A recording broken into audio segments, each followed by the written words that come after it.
Black Beauty, thank you for the Black Air Force veteran.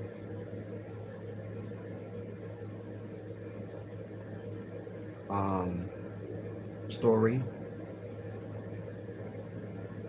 And a shout out to you.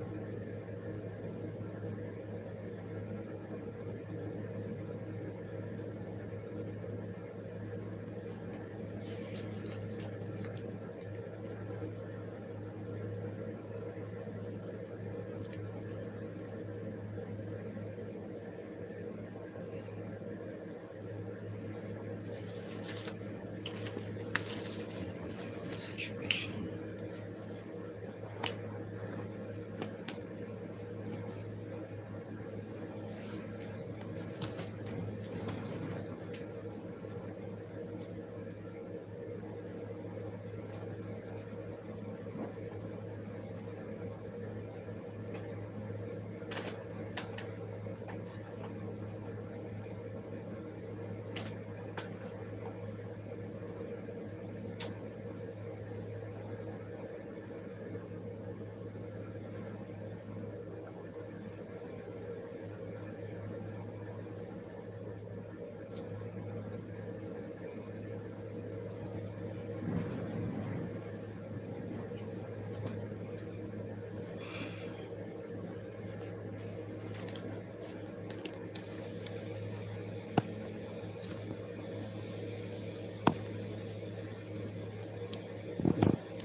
Thumbs up as you come into the room, everybody. Thumbs up as you click on the stream, even if you're not going to be in the room. Thumbs up, reminder, thumbs up, thumbs up, thumbs up. Share, if that's not too much to ask. You can also share. I should share.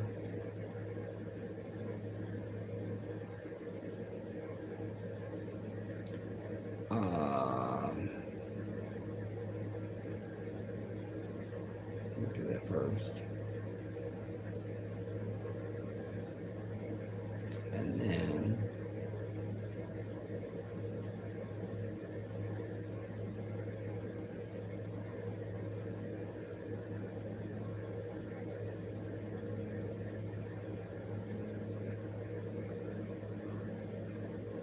I never know how to share on Instagram. I don't know how to do that. I'm not that fancy.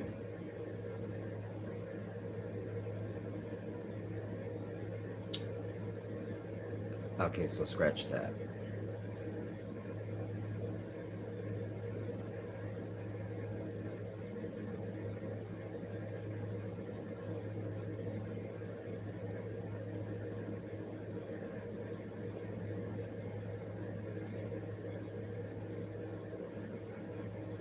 Oops.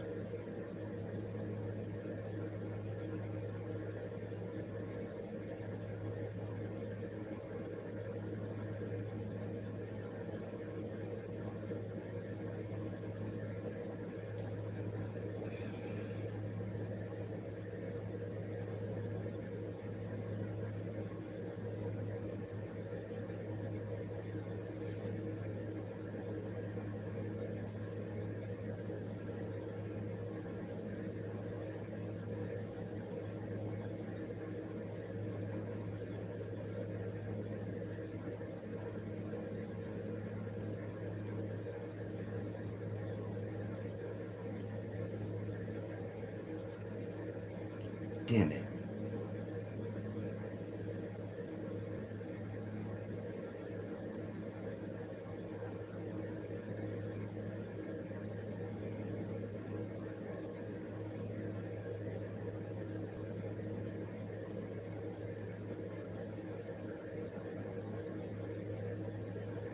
I think I shared it to Facebook. I think.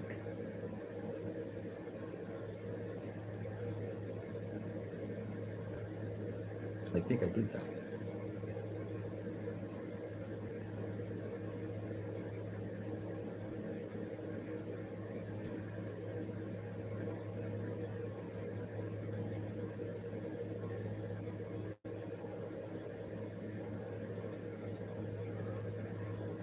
Um,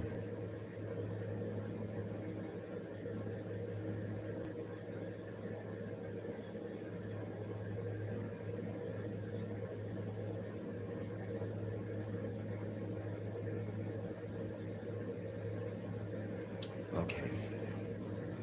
I don't think I'm gonna wait. Um, and then we'll have those people come in and go, "What I miss?" I'm over it. What's up, everybody? This is the Jedi, and I want to say greetings to all of my people. Whether you're here live watching me now or not, or you're now seeing this and it says under the video streamed however many hours or days earlier. I think I should begin by saying thumbs up to everybody who's watching me. My thumbs up should match my viewership. We're all adults, and so we should be able to conduct ourselves as such. So thumbs up, hit the thumbs up or like button, however you understand it. Hit the thumbs up, everybody, while I get some lotion for my hands. I'm sure my thumbs up are going to match when I come back.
That's as best as I can do.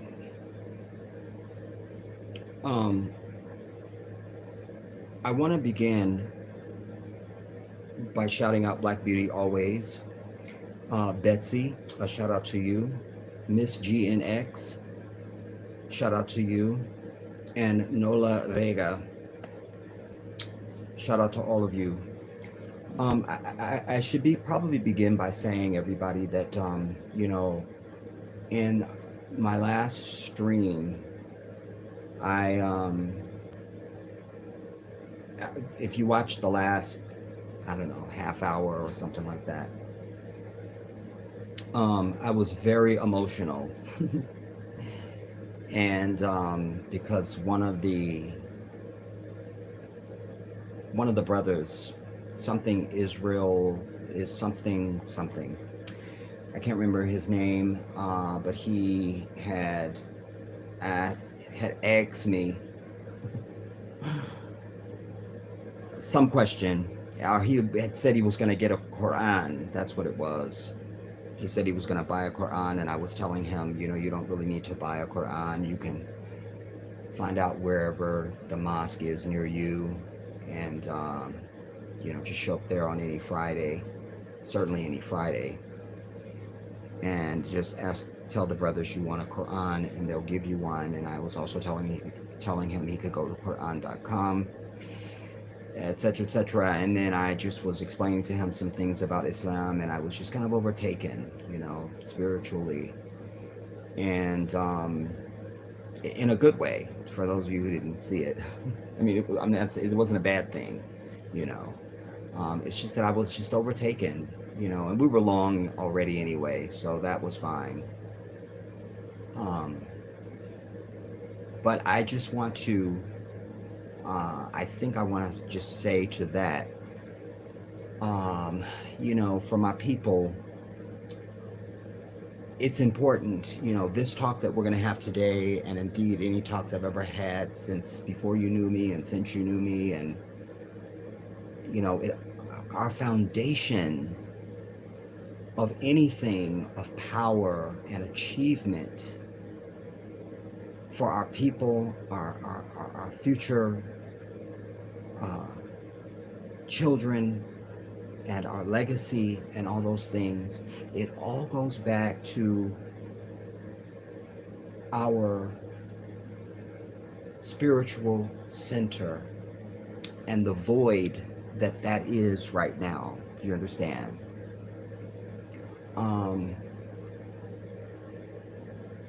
I don't know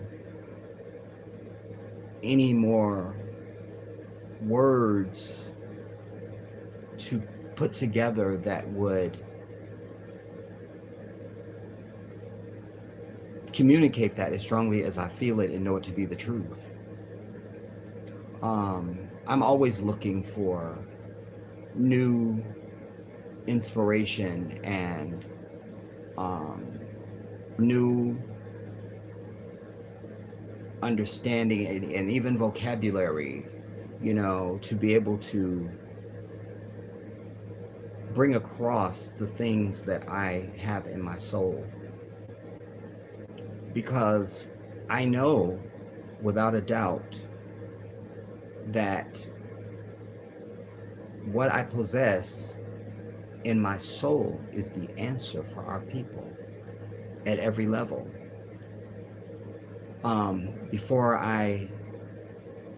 Earlier today, maybe within the last, I'd have to look at my call log, in the last few hours, the witch, who is the district manager for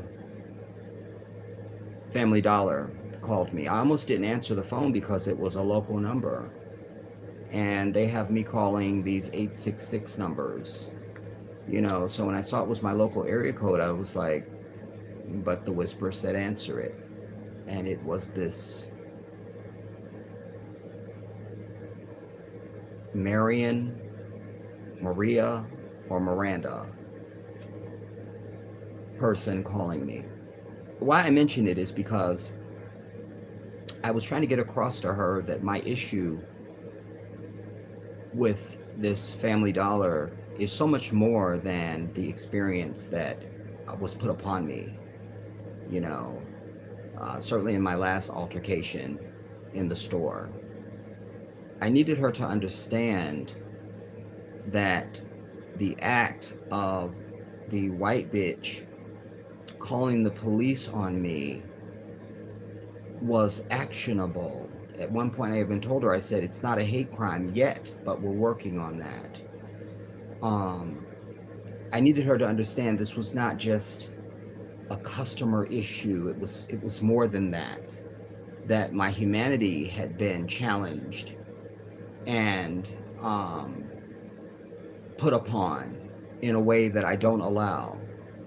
And that's why you need to fire these two people, and that nothing else will be acceptable for me. That I'm still, when I need to, because I only go to that store randomly because I hate it, and sometimes it's just the easy answer. I'll just pick it up there real quick. I'll just run down there. It's closer. I don't feel like going to the gas station. I'll just go there. And that's my right. And I'm not going to compromise that right just because I don't want to deal with the people that you have working there. They have to go. I don't need to. They have to go. And for all the lawsuits that I'm threatening, I won't be here. But she doesn't know that. And indeed, it's not even significant. the principle is still the same, and my issue is still valid. So it all comes back to, and even this incident only even is possible because of the society that we live in. We're not in a society that's interested in righteousness. You know, it's not. People forget that there's such thing as righteousness. It doesn't cross people's minds. Do you understand what I'm telling you? Um, Hold on, y'all.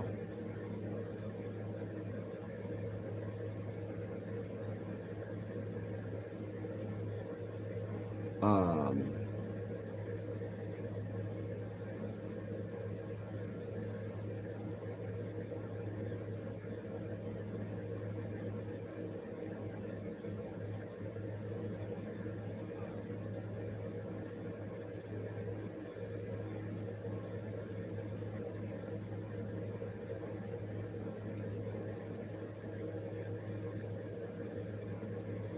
Now, I don't know who sent me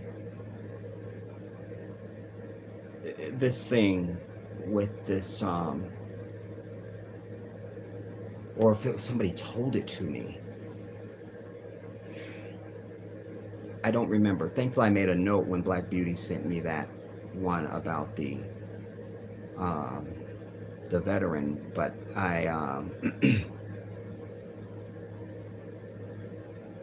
I didn't make a note for this one, and so I apologize. Um, it's petty, but I'm also realizing I don't like my rap. Sometimes I do 2 pieces of material. This is all 1 piece of material, just so you can see. It's all 1 piece. It's 1 huge piece, and then I do the whole thing, and I do it, and I don't know if I love this. All right, but it's not about me, and we're not going to worry about it. I just won't look at me. But the first thing that I was struck by was, oh, well, no critical race theory, but it's okay to have 3rd graders learning sex apps. That's fine. But we have to go back, everybody. I'm a student of history. You know, I hate to say that like that, because people say that and they're full of crap. And they usually just say it to sound some type of way. And I hate that so much. So I hate I even said that. I'm interested in history. That's how I want to say it. That fits the Jedi. I'm someone who's interested in history. And you have heard me talk about, in strong terms, about why I want you to be so interested in history. As you live in this nation, it's part of the big 3 that I preach: your enemy, your environment, and your condition. You gotta know who your enemy is. You gotta know. You can't just know. You gotta be clear. So you gotta know. You gotta be clear, and you have to act on that understanding. You get in an automatic car. It's an automatic. You know there's no clutch, so stop pressing your leg over there like I do when I drive Uncle's car, because I'm used to driving my car with a clutch. You got to know your environment. That means you got to rise above it and look down, and part of that component is knowing the history of the environment so that you have context for what you're seeing and experiencing. That's your environment, and how you relate to that environment. What is your fixture in that? How are you placed? What is that? What is your position in all of that? That's your environment. And then your condition is an understanding of who you've been before you were, i.e. your people, your family, the history of the country, the history of the environment and the enemy,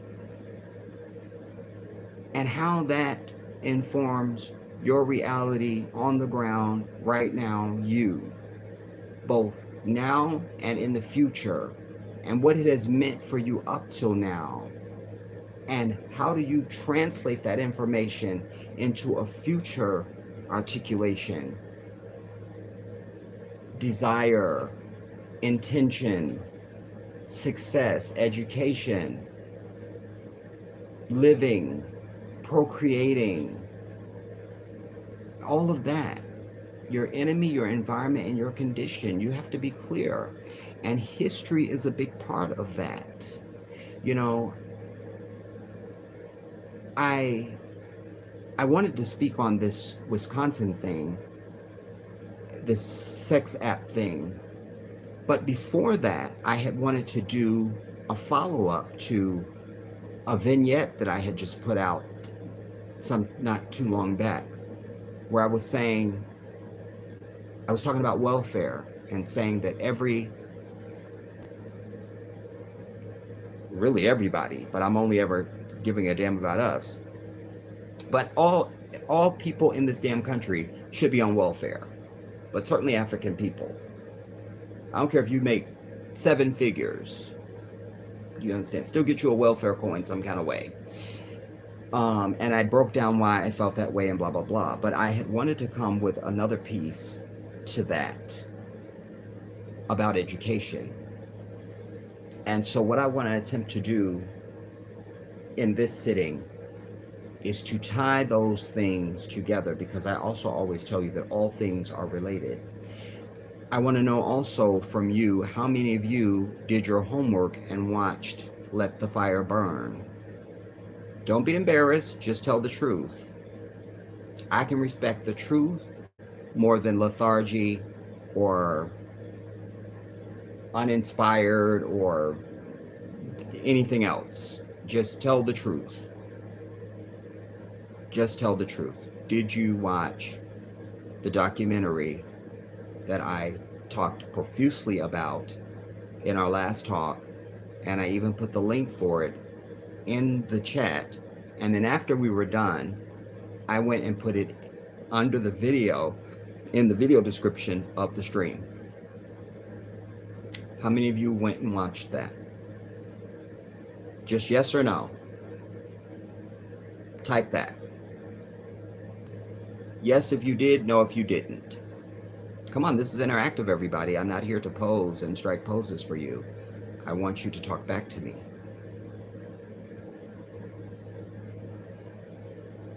I'm waiting.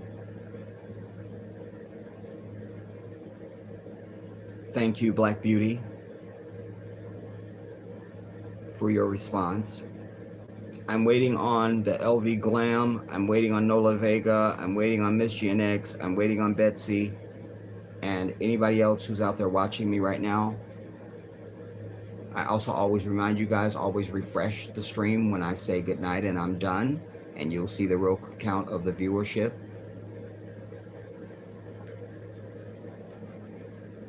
There's usually at least 300 people watching at any time.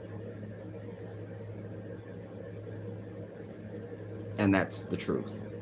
You know, there's this comedian, this is off topic, while I wait for the rest of you who apparently have fallen asleep already to answer my question.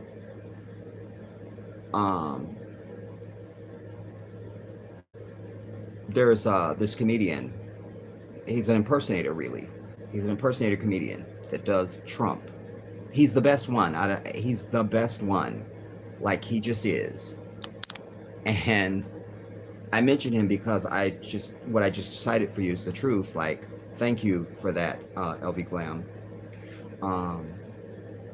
Like, there usually is at least 300 people watching whenever I'm live. That's a real statement. But when Trump was running for president, and I presume he still does it now probably when he does his rallies, but certainly then, he would always, he's such a bloviator anyway. He always puffs up stuff more than what it really is, so he would always do that with his crowd. Look at this crowd, they're fantastic. But this comedian picked up on that, and he does this as a part of his act.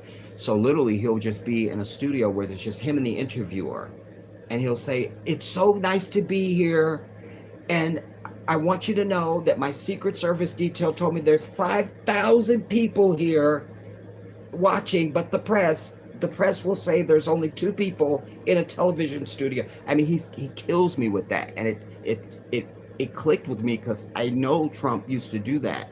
He used to say, "There's look at all these people that are here. They tell me there's 10,000 people and another 15,000 outside." What you know? No, there's not.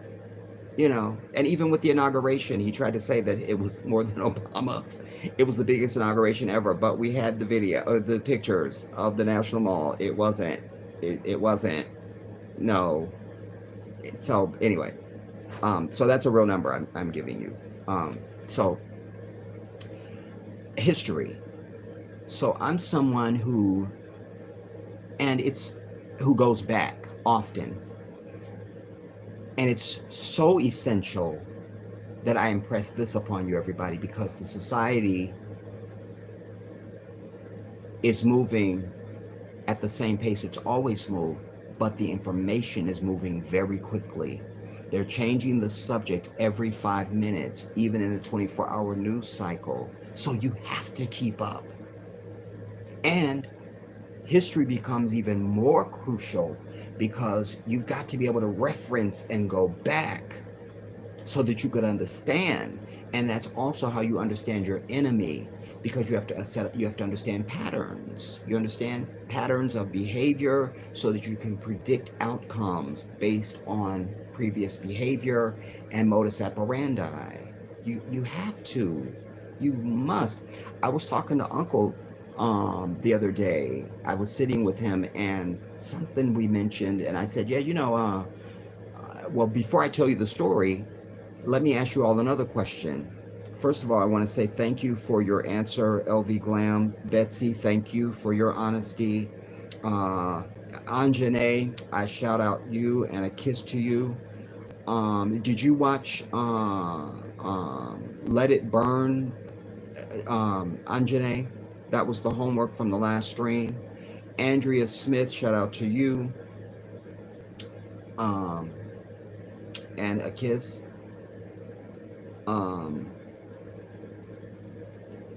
Because I have another question for you all. How was Robert Kennedy murdered? The faster you guys answer these things, the quicker we can move on, everybody. There's a point to all of this. So, how was Robert Kennedy? Thank you, Anjane. How was Robert Kennedy killed, everybody? Type your answer.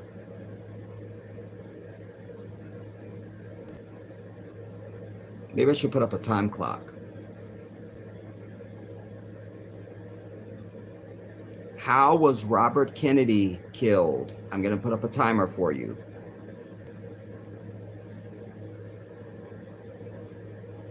We're going to do 30 seconds. I'm going to start the 30 seconds now. You're going to start typing. How was Robert Kennedy murdered? Wait, let me move me out of the way. How was Robert Kennedy murdered? And who murdered Robert Kennedy? Maybe that's the better question. How and who?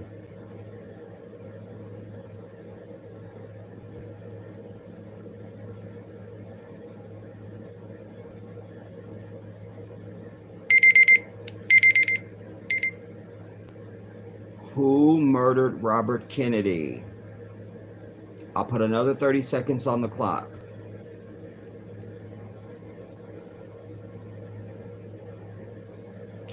Betsy says Juan Romero, a 17-year-old. That's her answer.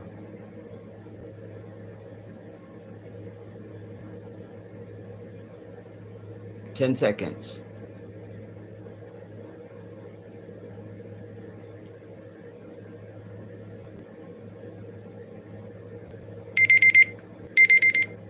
Now, let me come back to you.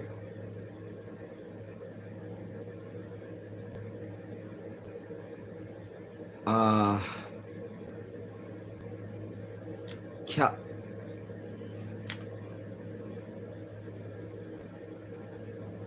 I'm just going to say Simpsons. I don't know what you meant there. I don't know if that's Kathy. It's a K-S-T-H-Y, Kasifi. Um, anyways, you say he was killed by shooting. That is correct. And then Black Beauty says assassinated. Uh, Simpsons says, I'll just call you KS, says CIA. Betsy says he was shot by Juan Romero. Now, when I said to Uncle, he said what most people are going to say. He said Sirhan, Sirhan, the Palestinian, the young Palestinian kid. None of it's true. Sirhan Sirhan was in the pantry that evening at the Ambassador Hotel in Los Angeles. And indeed, he did fire his shots. He was wrestled to the table by several people, including Rosie Greer, who was a famous current or former football player at the time. And his gun held 8 shots. Robert Kennedy was some 10, 15 feet away from him. But when Dr. Noguchi did the autopsy, Robert Kennedy was dead of a gunshot wound behind his right ear, less than an inch and a half, based on the stippling and the powder burns. Why do you cite this thing for us, Jedi? Because here is Uncle, who is almost 80. He's lived most of his life. I pray Allah will give him 80 more. Ameen. But he still believes that Robert Kennedy was shot by Sirhan Sirhan, when the only shots that hit Kennedy from Sirhan's gun only went into his clothing. There was no wound to him that was any way life-threatening at all. And when they went back and did the ballistics in the pantry, there was over 13 shots that had been shot in the pantry that evening. Remember, Sirhan's gun only had 8 bullets in it. And we know that he was in the bar having a drink at some point before that, and there's some speculation that maybe something was slipped in his drink, maybe there had been some hypnosis that had gone on, etc., etc.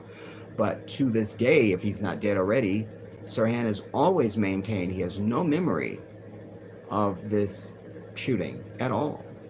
And he got life. There was no, you're never getting out, so there's no need to lie. He always maintained he had no memory. And Robert Kennedy's son went and visited him and sat down with him in prison. And he was absolutely convinced that Sirhan had nothing to do with the death of his father. But more telling was what most of the public doesn't know, is that when the trial was held for Sirhan Sirhan, his defense never put up anything with regard to the autopsy, never mentioned the bullet that killed Robert Kennedy. They only focused on Sirhan's psychological state of being and why he was a psycho and why he should be going to jail. Now, he was guilty of shooting in the pantry, and the judge even ruled after the fact that, well, you know, even if this ridiculous idea that there was another shooter, ridiculous? He's kind of got a gunshot wound behind his right ear, but that's ridiculous. So, but even if that was true, even if this ridiculousness is true, said the judge, he would still be part and parcel to this crime because he indeed fired his gun and blah, blah, blah, and there was some other legal language. But it was a big lie A big lie. A big lie. And this man is dead. He's dead. We know that Lee Harvey Oswald never fired a shot. Never fired a shot. It didn't happen.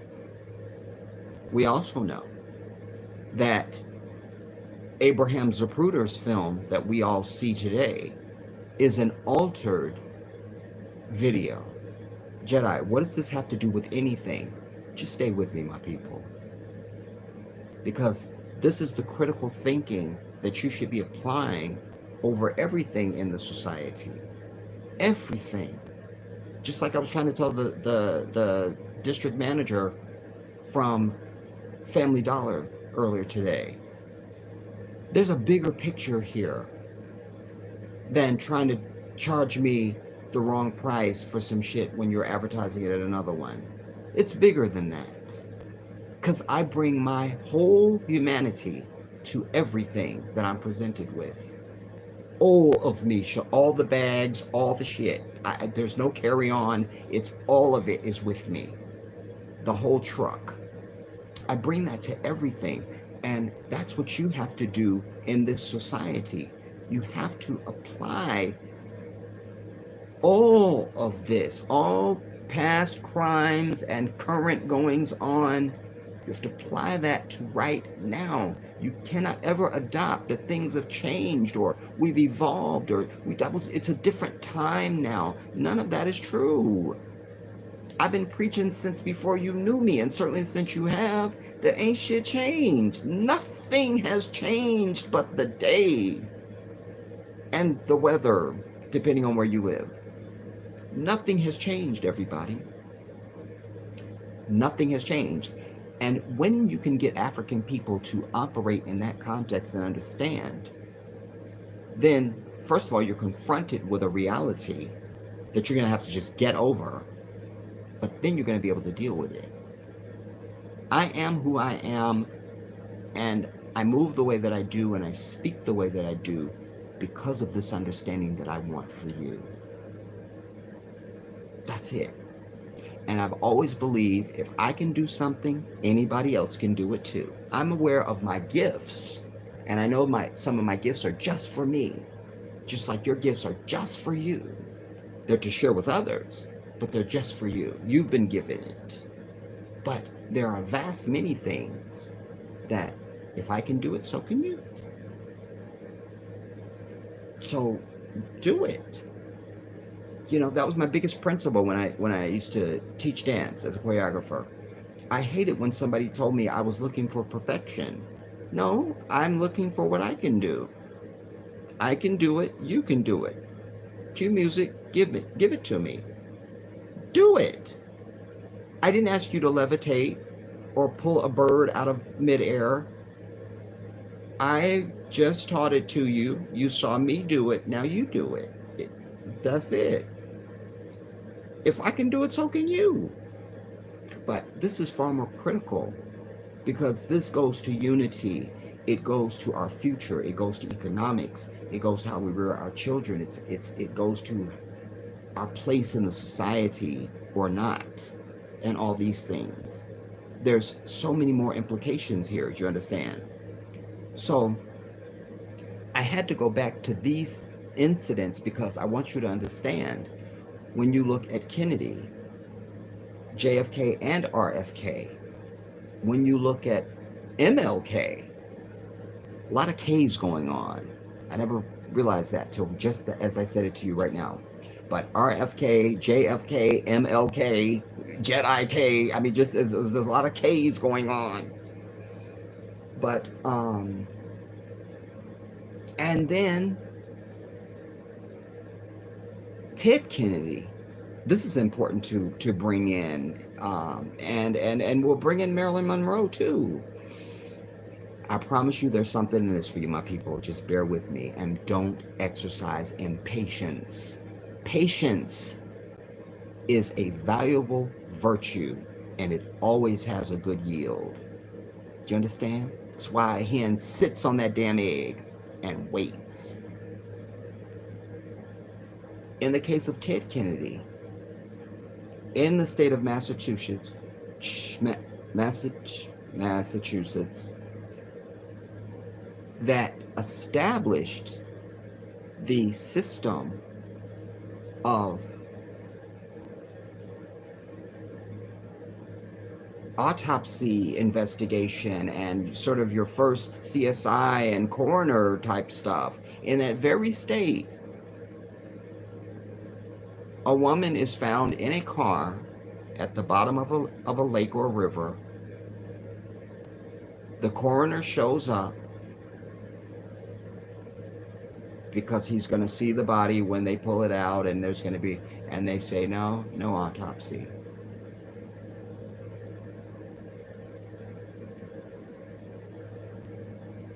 Meanwhile, in Dallas, it was state law for murders committed in Dallas or in Texas. That's where you do the autopsy. But the Secret Service literally threatening people with guns and cussing them out, and they snatched Kennedy's body and dashed up out of there. Fearing that could happen in California after the assassination of Robert Kennedy, Dr. Noguchi called Cyril Wecht, my dude, and said, how can I prevent them from doing this if they try and do this to me? You know, like if they try and get his body out of California. And so, but they didn't because of some things that Dr. Wecht told him and blah, blah, blah. But here, afraid about the autopsy, stole the autopsy, and no autopsy. Dr. King, we know that the shots that killed him came from below him, not above him or at eye level. What does this mean, Jedi? It means that you must understand the time. The time.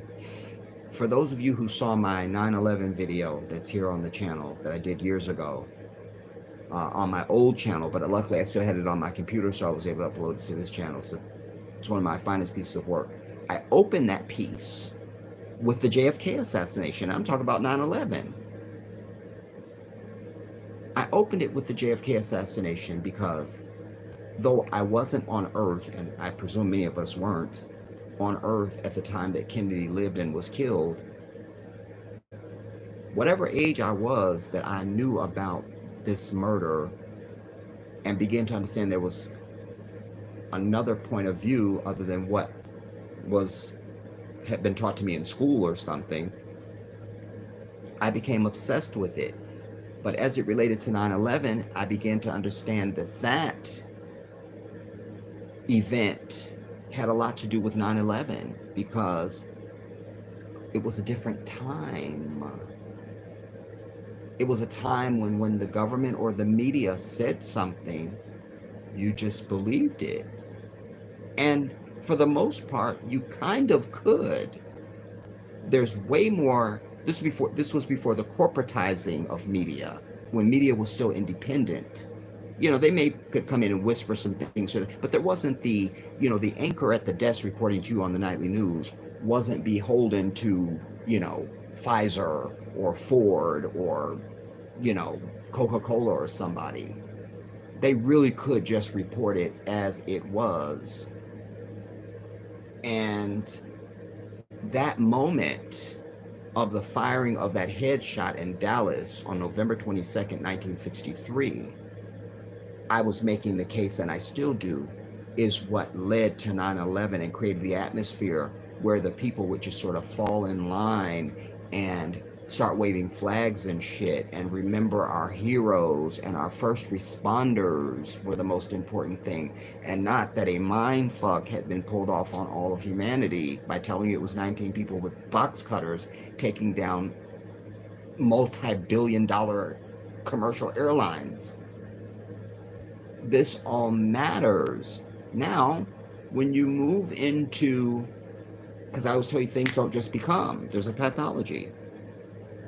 So when you had somebody like Kennedy who was about to win re-election would have finished out his first term and won re-election, so he was definitely going to do 8 years or whatever the number of it was at that time. His brother was running after he was murdered, or already had political aspirations, was part of his cabinet and everything. They knew he was going to run, and he would have won, and he would have done 2 terms. The same white devil, and we don't make any distinction between left and right when it comes to white people, but the same white yahoos that stormed the Capitol this past January were the same atmosphere for Kennedy and Martin and Robert. Do you understand?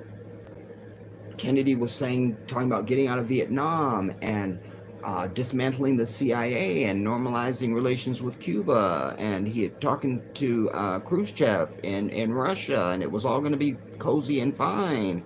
And he was listening to Dr. King, and Dr. King was very powerful. When he spoke, people just did it. He was kind of Oprah. And like they see now, they see themselves withering away in all of it. Well, what about my pathetic, uneducated, heathenistic white ass? Well, nobody cares, except for your heathenistic, pathetic white ass. Do you understand? This was the atmospherics. So through time and help from our people, sadly, you have had now a evolution, because we must understand the difference between revolute and evolute. Evo, ever. Revo, behind. Retro, revo. You understand? Evo. So when something evolves, it goes from one stage to the next. It still maintains some of its integrity as it evolves. I'm still the same dude I was when I was in the 3rd grade.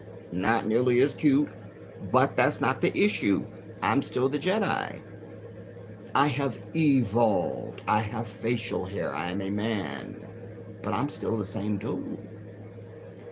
Revolute is that get rid of all that shit and now it's something else. You are operating as if there's been a revolution, and I'm telling you, there's only been an evolution. And in that evolution has come many waves and twists and turns and shaping and molding and moving some furniture around, and kapoof, we now have a runway by which we can begin to put this homosexuality and sexual perversion over on a people who are not inclined to that. It is not their nature, it is not their culture, but we will incline them to this. So you don't just get the Wisconsin, the Wisconsin, somebody. Wait, something has to go. I feel like somebody has to die too. The Wisconsin School District providing sexually explicit books to 3rd graders. But there I was screaming from the mountaintop with the critical race theory. I was getting on my people saying, why are we bitching about this critical race theory when it's what we should be teaching our children at home? To me, that's part of raising a black child, is letting them know all the history of this white demon so they don't go out there and befriend them and think they're all the same, and they hold them in a place of enemy and caution at all times, and that's how they move through life. But you're not teaching critical race theory. You're not teaching it. And so you've left the door open by your protestations and desirous of, please teach our critical race theory, and this, and every pundit is up on TV talking about it, instead of black people saying, we already know it, so it's what it is. What they would understand is our kids are giving them a different attitude when they come to school. You understand? Won't need you to teach. Just, I know you're the devil, and that's why I'm gonna treat you like that. And then they would have to come to us and find out, what are they teaching their black kids, that they don't come to school and love us and think we're all the same? Because your kid has been taught that critical race theory. And your kid would put their hands up and say, I would like a note to be dismissed from class when they see this shit being taught. You understand? Even if they're in the 3rd grade. We're so off. We always want to bitch after the doors on the ambulance have been closed, not before the crime is committed. Again, you got to go back and understand so that you can know patterns and practice, modus operandi, and behaviors, so that you know what's coming, or you can at least theorize about it. You understand? But for years, certainly since I've been alive, and I was born in 2000 and stuff, but since I've been alive, at some degree, I hear my people complaining about education. Even when we talk about reparations, the first thing they bring up is, well, maybe they just give them free college education or some bullshit. No. If education worked, I'd be sitting out front of my whatever home now, and it would be vastly different. No. Education is not the answer, everybody, and yet it is. Education is not the answer, and yet it is. First, I want to deal with this nonsense of the Sex Act, because I want to tie that to this education thing first. All right? I have a sense of rhythm in my mind, and I hope you'll just bear with me of how I want to present,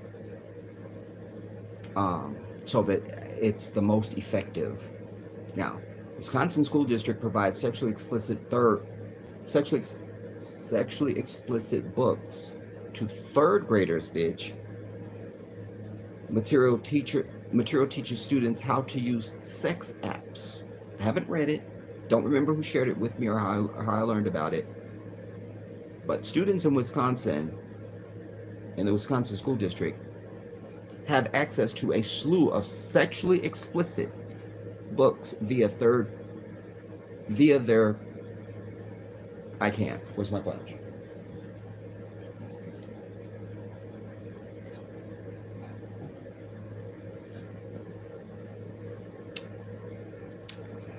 A slew of sexually explicit books via their school-provided computers, including content that dubs traditional views of marriage as ignorant. Traditional views of marriage as ignorance. We first take issue with the word traditional. That means it's something that was acquired by a people. It's traditional to, whatever, instead of it being historical and always, since God said be to the universe. But they cheapen even that. Like Michael Jackson said, with your pen you torture me, you crucify the Lord. Including content that dubs traditional views of marriage as ignorant. Traditional, like as if it's like it's like a quinceañera or, Ramadan or something. It's just a tradition. It's not something that was created by God or something that's in all of fucking nature and everything else. No, it's just traditional. You can do it or not. Elmbrook School District, which should be burned to ashes, offers students access to books and information via an online library called Sora, S-O-R-A, the Sora database, which can be accessed by students as young as 8 years old, including books such as This Book is Gay, end quote, by Juno Dawson, and Queer by Kathy Belge and Mark Bish. These are all Zionists. How do you know this, Jedi? Because Juno Dawson is a Zionist last name. Kathy Belge, Belge, Zionist. Mark, Marke, Biesche, Zionist. You have to know these things. The book is Gay, that's the title, offers a play-by-play of how to use Grindr and other sex apps. Then it has a how sex apps work. Upload a tiny picture of yourself to the app. Number 2, the app works out your location, so all the pedophiles can show up at your house and take you in the middle of the night. The app tells you who the nearest homosexuals are. Number 4, you then chat to them. Number 5, because they are near, it is easy to meet up with them. This is for third graders, bitch. The white man is the devil, everybody, because you will not find a comparable story in any other country, and certainly nowhere on the continent of Africa. The book Queer, that's the name of it, which parents dubbed, quote, sexually explicit, end quote, provides students with an in-depth analysis of anal sex, oral sex, one-night stands, and vaginal sex with dildos, please. The book also discusses the relationship between God and the LGBT community. I'm over it. Hear that. The book also discusses the relationship between God and these fucking LGBT community. Oh, there's going to be a lot to say. I haven't read this, and thank God I didn't, because I have a lot to say now. Somehow, God always comes into the picture when queer people come out, the author claims. The authors proceed to describe 3 types of religious people. Quote, the God hates fags people. Quote, the God can help you people. And the hate the sin, love the sinner people. The first people are described as individuals who, quote, use religion to justify their ignorant viewpoints and tell you that you're going to burn in hell for being gay, end quote, period. Just a second, I can't read on. I have to deal with that because it's too glaring. Listen, it says the first people are described as individuals who, who use their religion. Now, let's just change the wording. The first people are the individuals who use the Torah or Sharia or Word of God or law, if you like,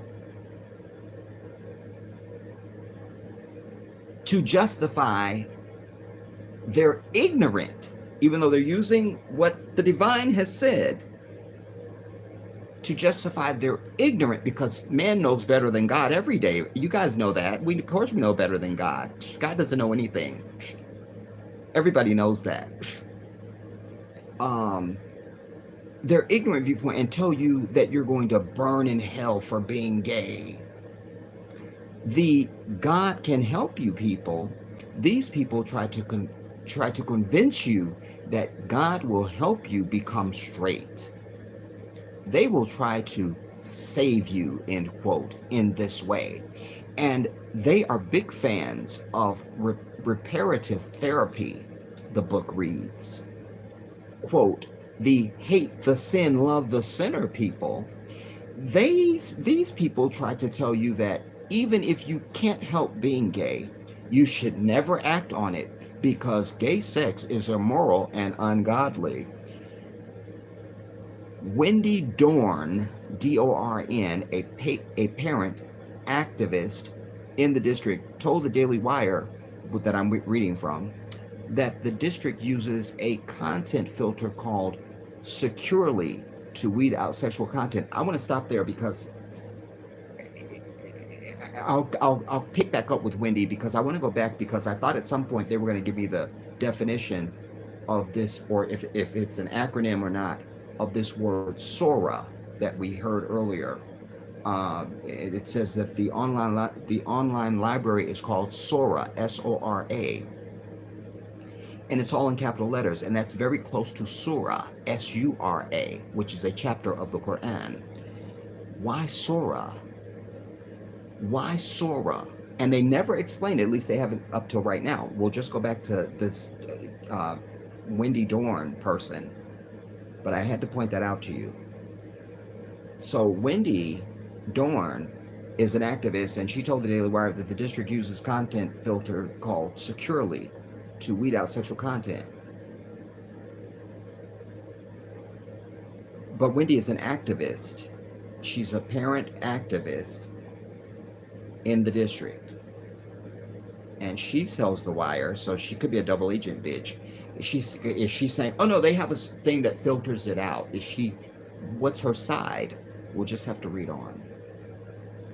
That filters out, that weeds out sexual content. According to Wendy, parents realized they did not receive reports via Securely that their students' school Chromebooks had accessed This Book is Gay, that's the title of it, or the one called Queer. The Securely reports do not note what books are accessed in parentheses. Quote, what I have a problem with is that our school district's, apostrophe S, curation of this sexually charged content in the online school library trespasses on a parent's right to draw boundaries around the age. No, bitch, you're thinking too small. It doesn't, what's her language? It doesn't trespass on the parent's boundaries. It's a violation of fucking humanity. You don't need to know anything about sex at any age. I'm a perfect example of that shit. My brothers and my father, they didn't have no birds and bees talk with me. They didn't need to. That's why I'm a big advocate, because knowledge should be taught and shared and valued and all those things. Sex is something that's animalistic and primal. When you're hungry, you know to eat. Even if nobody taught you, you'll figure out how to get the food from in front of you into your fucking mouth. You'll figure it out. And I'm glad I didn't have that, because I was able to have, and I later was able to share this with my sisters and so my nephews, and even my nephew you guys know about. I tried to do the same thing with his mother, because, and I've said to you in a video that I did called Black Men Should Choose the Option of Being Single. It's a whole thing I'm laying out, but one of the principles I lay out is this, because I think that it's important that a man has his own brand of lovemaking. If you, like, I had the birds and the bees talk with my nephew, like, this is what's going to happen to you in the morning, you're going to be places and you're going to have a bone and it's going to be things like that, so they could understand that their body isn't turning on them or something. But you don't need to have no this what you do talk. Let them have their own style, their own whatever comes out of them. Let that be it. You understand? So no child, but certainly in the context of this article and this subject, no child needs to be learning anything about no fucking sex, and certainly not in fucking 3rd grade. But this is a perversion. This is, especially for my Christian folks, y'all even think of not just the Christian scripture, which is a total nightmare and a few things, but even if it were the truth, you still contextualizing it as something like a bedtime story and shit, that it doesn't apply to your life in any way.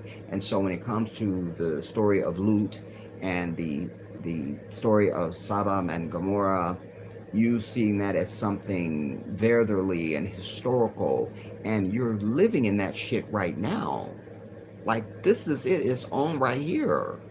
So they're literally trying to pollute every fucking part of the society. They're running these commercials and cartoons and shit. Your children are turning into white kids in front of your eyes, under your nose, and you don't even see it. Add the transgender bullshit, and then add this. You're going to have to start taking more control of your fucking kids, black people. Fuck white people and anything that they say, do, think, or feel. We've always kicked our kids' ass, and that shit needs to continue. There needs to be a hierarchy of respect and order in the black family. And every child knows that the parents are God to you. We determine your life and your death and everything in between until you're paying your own shit. And this is what we expect from you in the meantime.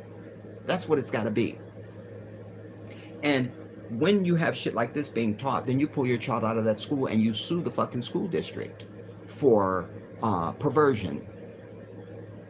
That'll get you at least started on a civil suit when you fill in the box of what you're charged. Perversion, just start with that, and you can add other shit after that, after you've spoken to a paralegal or, you know, a pro bono attorney or something like this. But certainly perversion. Child endangerment works for me. Child pornography, I love it. That works for me. Yeah, there's a few things. You see, we got to stop being the people that stand around and bitch about everything and point and, ooh, look what they did. Ooh, look what they did. And we got to start affecting the shit that happens around us. But to pick up and go on, so what Wendy's having a problem with is that our school district's curation of this material is in online school library trespasses on parents' rights to draw boundaries around the age, environment, context, and point of view from which this kind of sexual orientation is exposed, shared, and described, interpreted, and understood. She's out of context. Fuck her. Parents are also concerned that the books do not align with the state of Wisconsin sex education policy, which promises to teach towards abstinence. Listen, you don't fucking go to school to learn shit about sex. If you can learn about sex, then why doesn't third grader know how to fucking balance a checkbook, bitch? Why doesn't a third grader know how to buy an airline ticket? How about that? How about getting a visa and a passport? How about that? You understand? Because if we teach them more to abstinence, sex shouldn't even be anywhere in a kid's mind. They shouldn't even know they're even a sexual creature until they wake up one day and go, oh my God, I think I might be sexual. It should be nowhere in the society. It shouldn't even be discussed at all. Because you're not supposed to be having no fucking sex. This, while you're protesting this, you're by proxy, you're giving your approval to marriage outside of wedlock. Do you understand that that's happening as we're speaking? You're talking about what they're teaching, not that they're talking about it at all, and why they would be teaching it. So they're controlling the narrative. Do you understand what I just said to you? You're okaying and agreeing, but it's okay the sex out of wedlock. That you're okaying that. You see? Sometimes they do shit like this just to see that they got you.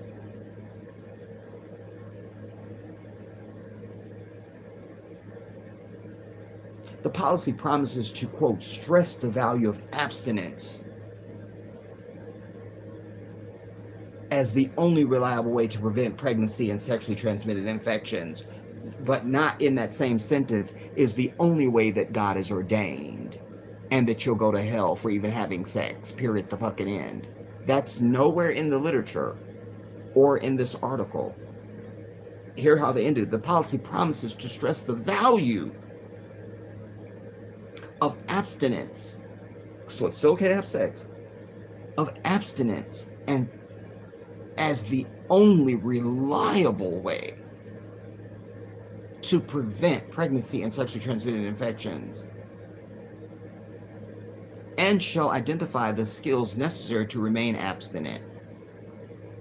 Nah, listen, because this isn't like this shit is new, everybody. There was a time when you just knew, don't take your bitch ass out there and be having sex with nobody. It was just known. Don't take your bitch ass out there and get no girl pregnant. Don't you go out there and get pregnant. Remember Oprah? She tells the story of when she got pregnant. The first time she got pregnant. And she was doing everything to hide it. She's wearing big ass fucking overcoats and in the dead of fucking summer and shit, you know. And, but she knew that she couldn't let on that she had gotten pregnant because this would bring shame to the family. We got to get back to that shit. It's a shame. How dare you? My oldest niece, when I was still living in Maryland, when she got pregnant with her first child, she had told everybody except me. Because why? It's not going to be cool with me. So here's her mother, my sister, calling me. Chanel gonna call you. She prayed, but don't say I said no. You're her fucking mother. Why are you whispering to me and precursoring the call and shit for me? She should have been mortified to come to you. What does that say about you? And how much you and I are not morally the same. Our principles are not aligned. She gonna call you and tell you she don't want to, because she knew the shit is not cool. She wanted that approval and she wasn't gonna get it. No, you've ruined your life and you've taken your real estate value down. This is what you've done. You've brought shame to yourself because you're not with the guy, you're not married, you don't have, and there you were on your way to a nursing career, and now that's gone to hell. And I gave her a 2-hour lecture on why this was some bullshit. Do you understand? That's what we have to get back to. We have to stop taking our cues from white people because they are the shaitan. They are shaitan kabir. They are the parasite. They are the jinn. They are the devil. They are all things that are not associated with God and lead directly into hellfire, everybody. So you don't need to be taking your cues for a fucking thing from these people. You see how they live. You see how they express in their society. Anything goes. Everything's fine. So we're supposed to be, this is how much it is degraded to, and how much they've put unrighteousness in place, because look at the sentence.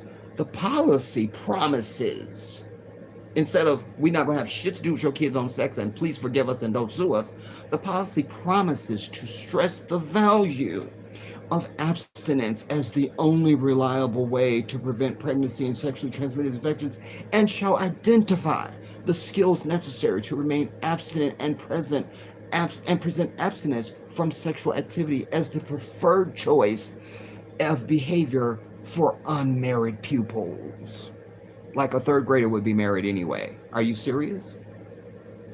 Just for the unmarried ones, because we don't want to get in the ones that are married, as if a third grader is married.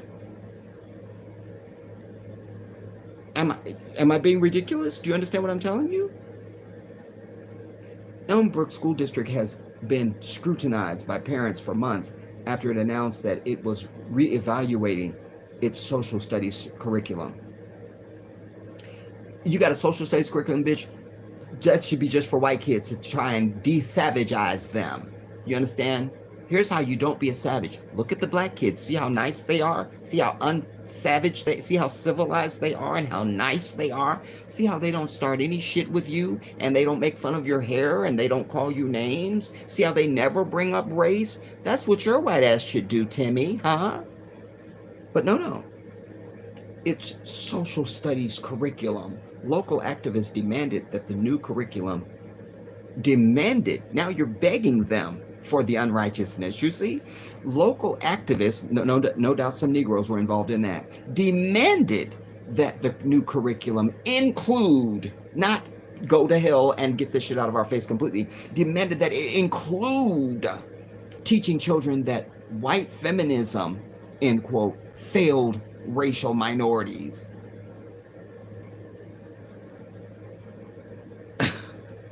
Are you understanding what I'm saying to you? Because if not, we can just go away, everybody. I'll just go away. Do you understand what I just said to you? What we just read?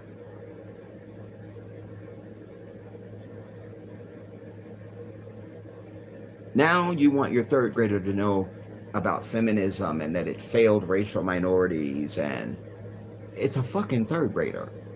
Half their little ass can't tie their shoe or wipe their ass. And this is what we're doing? Let me see how much more of this bullshit is to read, because I'm getting worked up now. Okay, there's not much. All right, it's just a couple more paragraphs. All right, that works for me. Otherwise, I will throw this fucking phone through the wall and be over it. Y'all know I will abandon an article in a heartbeat.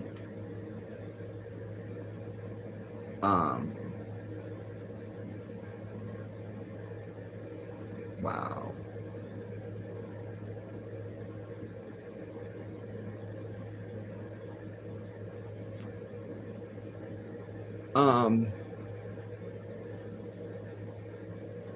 The school district resides in the largest Republican learning county in Wisconsin and has been a GOP suburban stronghold for years. Not sure why we need to know that. I'm being facetious, but not sure why we need to know that. What does that have to do with it? You know. The district has not supported a Democrat president since 1964, yet parents feel that their children are falling victim to the whims of left-wing educators and a small but vocal group of activists. Parents have pointed to examples such as a fifth grade teacher claiming that the district was failing students by not including racial and social injustice studies. That's the very last word of the fucking article. All of that never defined Sora for us. We don't know what that is. What the fuck is Sora? Why is it called that? And all the other nonsense that we read. And in the very last sentence, go back to the period. Parents have pointed to examples such as fifth grade teacher claiming that the district was failing students by not including racial and social injustice studies, end quote, and period, and end of fucking article. Why at the very end? Because the whole thrust of why when I saw the title of this thing, I thought, oh, you can teach sex apps to third graders, but you can't teach fucking critical race theory. But I've already dealt with that in this talk. I already told you why I stand on that. Like, it's not, we don't need to be begging them to teach fucking critical race theory. When you teach your kids critical race theory, there will be no need for them to teach it in the school, because your kids will go to school and knock them the fuck out as soon as they get out of line, day one, even in third grade. But you're not teaching critical race theory in your damn home. You understand? This is our problem, everybody. This is our problem. This is among our problems. But it brings me to, it's the perfect leadway into what I wanted to say about education. Today, and I'm not being funny, this is not drama, I mean this shit I'm about to tell you right here, right now. As with anything I've ever communicated to you. Today, you need to take your kids out of school forever. Period. Done. Your kids got to come out of school. If you don't take your children out of school, you are setting them up to be the same total disaster that you are. They will have no future. They will never be able to assemble a life for themselves. What do you mean by these statements, Jedi? You're not looking at, again, the society. When you go back to the days of my king, Rahimullah, El-Hajj Malik Shabazz, Malcolm X, when you go back to Dr. King, when you go back to Reconstruction, you go back to Greenwood, Oklahoma, you go back to Central Park, you go back to these things, you go back to even the 70s, the early 70s, late 60s, early 70s, and all that kind of stuff. While there was even segregation and things like that, you still had black men being able to go out and get a job that brought home the bacon. You could get you a good job. And we were more entrepreneurially inclined in those days, as I see it. You know, it wasn't uncommon to think about getting a business, or your uncle had a business that he ran, and that's why you was inspired, or your granddaddy ran a farm, or said there was examples. You knew people that did stuff, and so you wanted to do stuff, and you did. But Detroit is a perfect example for anybody that may live in Detroit. There used to be a lot of factory jobs there. You just kind of knew, generation after generation kind of worked at the factory. You will, and now you don't. And there's blight, and there's boarded up buildings and vacant, structures and shit.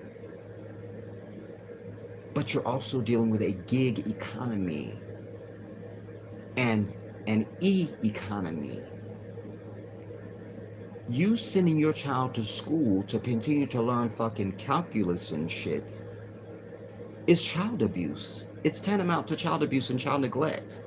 And I probably am going to be sending CPS to your house. Because what are they going to school for? You're just warehousing them. And this was more glaring to me. I already knew it. It was validated for me during this pandemic when I saw, and I still see, parents bitching across the nation about, we want the schools to reopen, and we want the schools to reopen. And I was like, y'all want that too much. You want it too bad. Anytime you want something too bad, I don't know if I want you to have that now.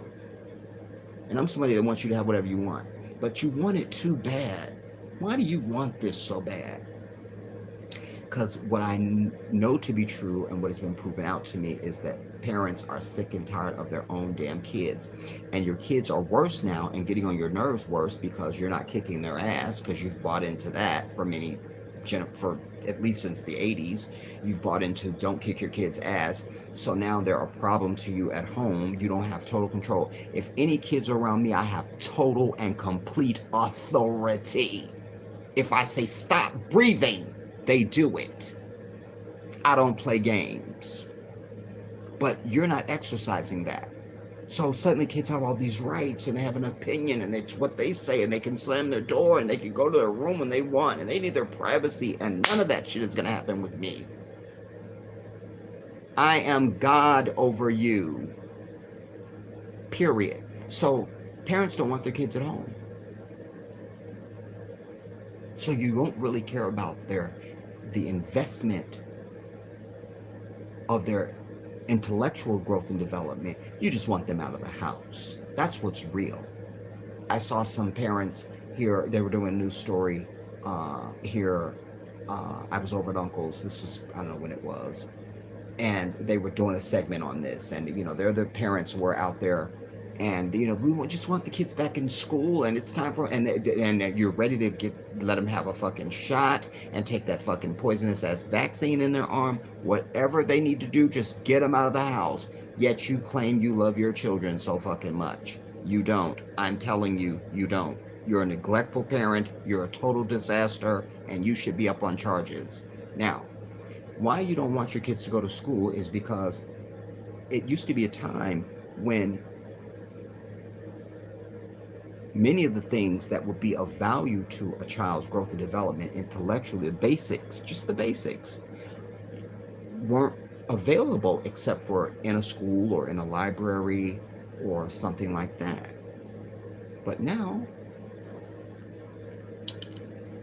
ain't nothing you can't know. Mom, how tall is the Statue of Liberty? Oh, I learned that in 3rd grade. How tall is the Statue of Liberty? Oh, it's such and such, honey. I've always known. What's the square root of something? It's so and so. But they can do that too. There's nothing your child can't know. Why are they even going through grades anymore? They even have language apps. If you want your kid to speak French, damn it, do the app that does French. There's no need.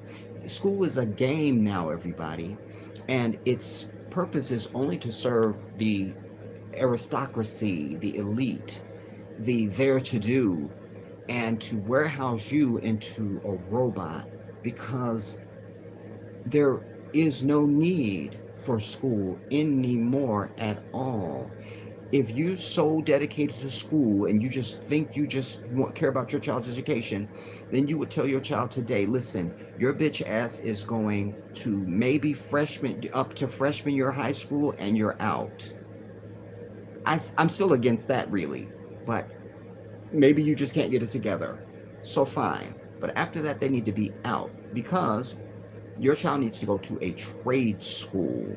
They need to learn masonry because shit is always going to have to be built. They're going to need to learn electricity because there's always going to be electricity. We're working on electric cars right now. They need to be doing something in tech because that's where all the jobs are going. Do you understand? If they're going to have any degree, they need to have a law degree. Everybody that you've ever seen on television telling you anything is some type of a lawyer. Do you understand? A law degree takes you to the mountain in this society. You need a law degree. That's what you need. Do you understand? I used to advocate for the business degree. I now advocate for the business education, not so much the degree, because the principles of business are really not something that you really need to sit in a class and learn. There's some facts and figure number things that would be a benefit, but they're not crucial enough to have you warehoused up in a fucking classroom. It's some shit you can learn. You feel me? So I advocate for the business knowledge, but not the degree. I advocate for the law degree because with the law degree, you can begin to establish policy. You understand? You have a law degree, you're definitely getting on the fucking city council. You're definitely going to be, you could definitely be in the mayor's office or be the mayor. You could definitely be the governor. You could definitely be the attorney general. You can definitely be the what do you call it? The district attorney. You can definitely be an appointed judge. You can definitely be the president. You can definitely be in Congress. You can definitely be on the board of Pepsi-Cola. You can definitely be put on a board of, or run a board, or be a CEO. A law degree is it, everybody. That's why every fucking big nose ass Polander, German, Russian, that you know that claim they are fucking Jew and they ain't nothing but a goddamn Zionist, that's why they run everything, because they have a fucking law degree.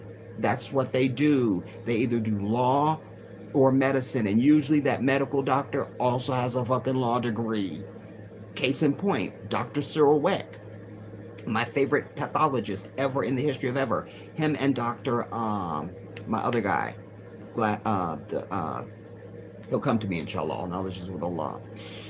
But C.R.T is a known pathologist. It's been in many cases, going back to JFK and all of it. But he's also a lawyer. So there's that. And he happens to be a Jew, quote unquote. I think he really is a devout Jew, like practices the faith, not Semitic. Because I tell you, we're the Semites. If you don't got this skin, you're not a Semite. You're just not. So sorry. The anti shit is down the hall. That's down the hall on the left. And Kathy may be in the office or not. She could be on lunch. We don't know. But a law degree, everybody. You need to start. I've said this to you many times before. We got to be over asking your child what you want to be when you grow up. Fuck that. You tell your child this is what you're going to do, and this is what we expect. And you put it to them like it could end in death if they don't do that. I've shared with you, I was watching Shark Tank one night. It doesn't even need to be Shark Tank. You've watched the damn spelling bee. I forget the name of it. The spelling bee that's on every year. It's always some kid named Patel or Gupta that wins the spelling bee. They will win. They're winning. They win. They do.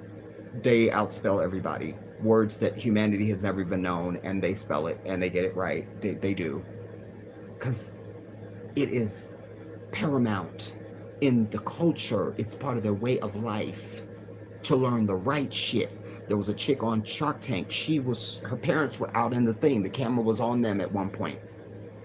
Both of them, of course, are doctors, of course. And she's in there pitching this idea she had come up with, and she thought that, she goes, it's, I hate to bring up the stereotype, but it really is the truth. If I don't get a deal today, then my parents expect me to go to medical school, and I really want to follow my own heart, and this and a third. And she ended up getting a deal, and her parents were very okay with that. But they were there like, bitch, if you don't get this deal, you're going to medical school, you're going, like, they were ready. And I love that, and that's what I'm trying to tell you. Get rid of this. I just want my kids to be able to do what they want to do, because you're just perpetuating the same disastrous cycle that your ass has been on and that you see around you. We've started dictating to our kids, this is what the shit you're going to do. And after you've done that, later in life, you can do some shit you feel like you just in your heart and you felt inspired and you just wanted to be a painter or some shit. But for now, you're bringing me a fucking law degree. And that's the only thing. Or you're getting out of my house and you will be on Skid Row and you will live wherever you're going to live, but you will not be here. You're going to do that. You're bringing me a law degree or a medical degree. And by the way, if you live in the state of California, know this. You don't got to go to law school. You can intern at a law office and take the bar exam. Now, your boy, many years ago, before I left California, my girlfriend at the time that I was dating, her name was Jasmine. And I met her on my job. We were working for a communications company. And she was going to take the LAPD test to be a police officer. I'm her boyfriend. I'll go with you. Well, when we got there, I decided, well, I'll take it too. Why not? I passed it like that. It was nothing. She didn't pass. I passed. My point to sharing that is that I could do the same thing with the bar. Law is rules and language. That's what it really is. Rules and language. And I want to mention something else to you all too. Democracy does not, because it relates to the statement I just made to you, democracy does not appear anywhere in the Constitution, the word democracy. It's nowhere in the Constitution. This is why we think, well, it's a democracy. We get what we want. The majority rules. That's a democracy. Yeah, you're right. That's democracy. Except you're not in that. That's down the hall. Again, that's down the hall, and Kathy may be in her office or she could be at lunch. She is on vacation to Aruba for 6 months. Well, then there's that. So you heard it. You heard it. You heard it. You heard it. Except you're not in a democracy. You're in a republic. And the rule of law is not the Constitution. It is the law. And who makes the law is the elites.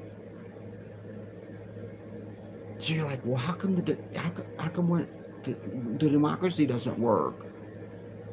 It's like I've been telling you recently, don't be screaming, I know my rights. Scream, I know the Constitution. But don't even scream that shit.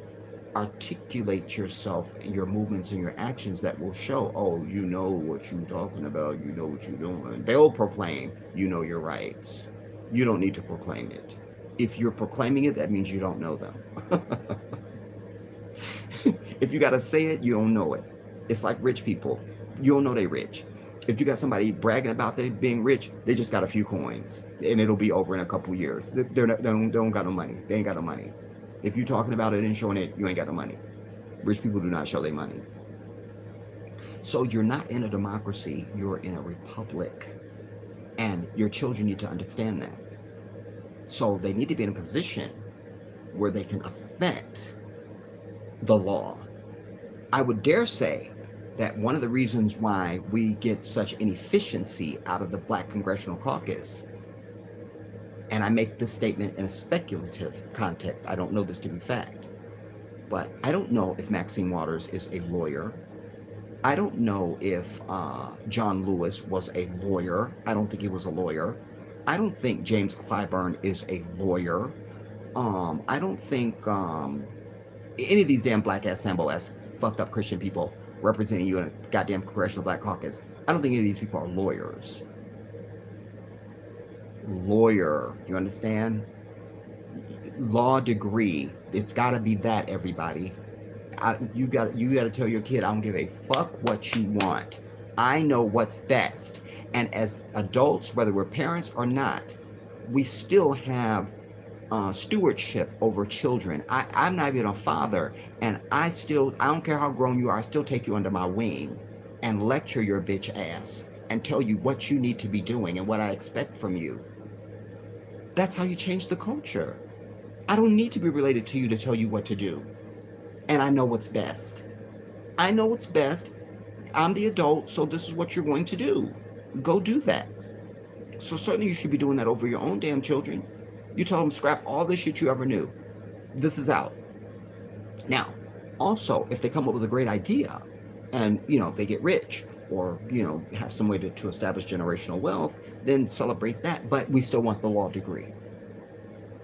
Because now, with the law degree, you can go into public policy. One of the things that really put me over the edge for Obama was when I was having any trepidation about dirty tricks that they would play against him running, during the primary process, was the fact that he's a lawyer. I thought, well, he can defend himself too. So yeah, I feel good about that. Yeah, you see. And so a lot of things that could have been tried on other and had been tried on previous other black candidates weren't going to be able to work with an Obama because he is a constitutional law professor and a lawyer. You understand? You must have the law degree. You must have it. You must have the law degree and you must have the business education. And, you don't even need the business education unless you're really going to do business. We want you to do business. And that's something you can learn when you're about to do it. A crash course. You don't need to be a laureate in business management, business law, and all that. You don't need to. We need to stop wasting our time learning things that aren't going to serve us. This from the person who tells you learn shit that you think doesn't even pertain to you. Absolutely, this is still consistent with that. But we don't bog ourselves down obsessing on, we learn it and we move on. Know something about it and move on. But certainly as it relates to trajectory of your life, where you're going to end up, what you're going to do, how you're going to articulate your existence, you need to make some decisions early on about what your life is going to be like. And that needs to pertain to a coin. And I'm telling you, in this society, you need to have a fucking law degree. You just do. You need go, after we're done today, go and start looking up any and everybody that you can think of that's in positions of government and lawmaking and all this kind of shit, and you will see the vast majority of them possess a law degree from somewhere. A law degree, bitch. A law degree. Judge Judy is on TV now, not because she was a judge, but because she has a fucking law degree. Do you understand? A law degree. I thought I brought this up even I know I've mentioned this in the past, everybody's a lawyer. Everybody's a lawyer. Everybody is a lawyer. You get a law degree and you go very far. You have people that you see them in other fields doing other stuff and you wouldn't even think they have a law degree, but they have a law degree. The law degree. The law degree. The law degree. It's everything. It's everything. So, law degree, business knowledge can be learned on the fly at the moment. If you're thinking about opening a business, you're gonna, or even if you become a CEO, which we really don't want, we want you running and owning your own shit. But if you don't, and you're gonna be CEOing for somebody else, and you need to know those principles. So you need that business knowledge. That's fine. But trade school needs to be the next thing.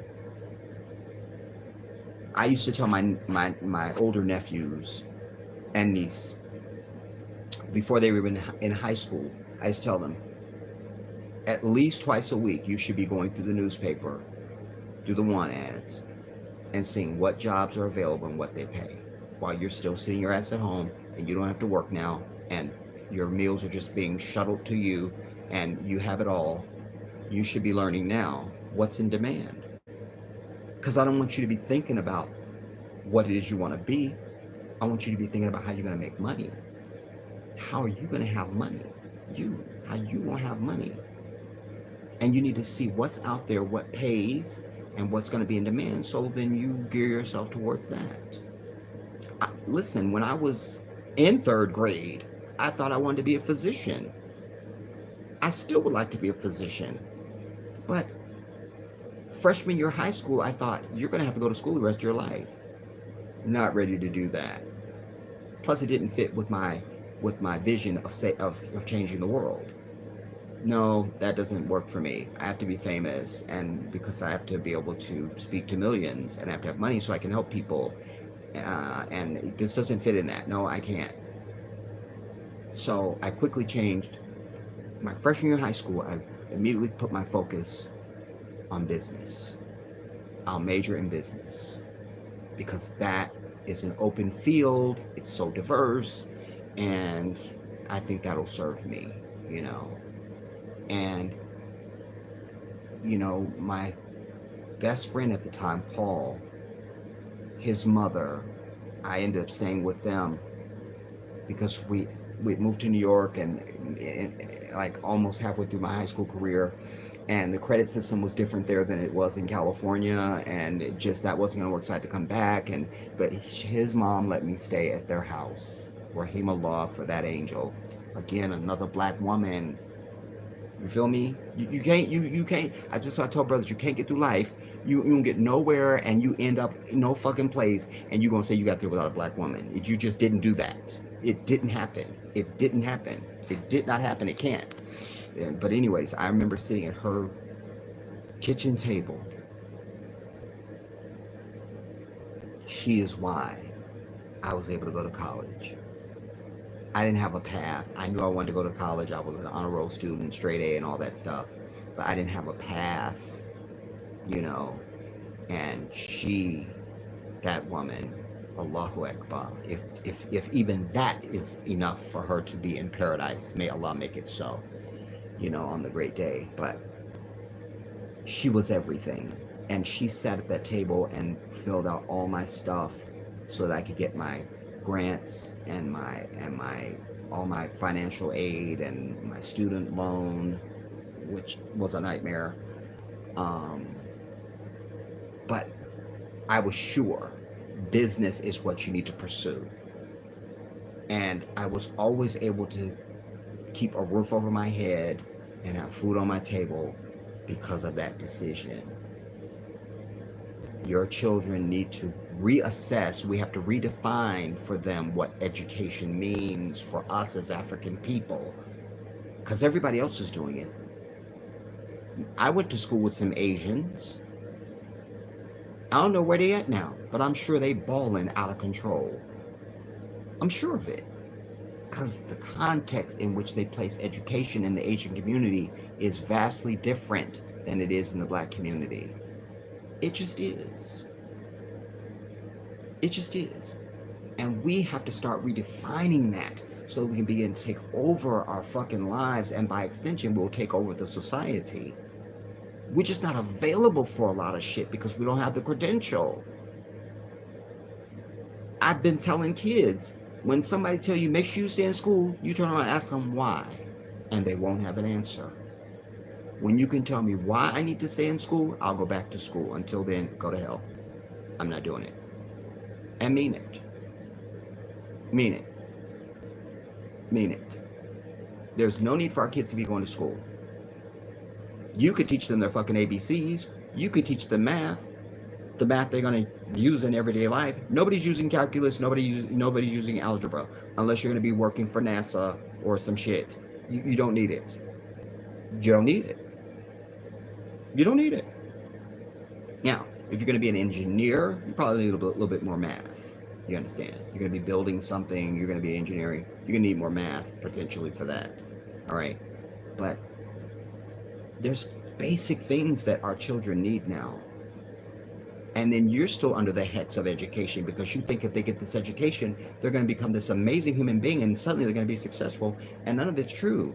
They do all of that. You show up at the graduation, spend all the money that you don't have to watch them walk across the fucking stage, and next week they're still on your couch. They haven't done anything. They haven't progressed. Nothing has changed. It didn't mean anything. It didn't mean anything. And then you're going, what happened? Wait. And then they're going, what? And this is when the dropouts happen, because kids begin to understand, wait a minute, I went to school and I can't understand why this means anything for me. What does it mean for my life? What have I done? What does it mean?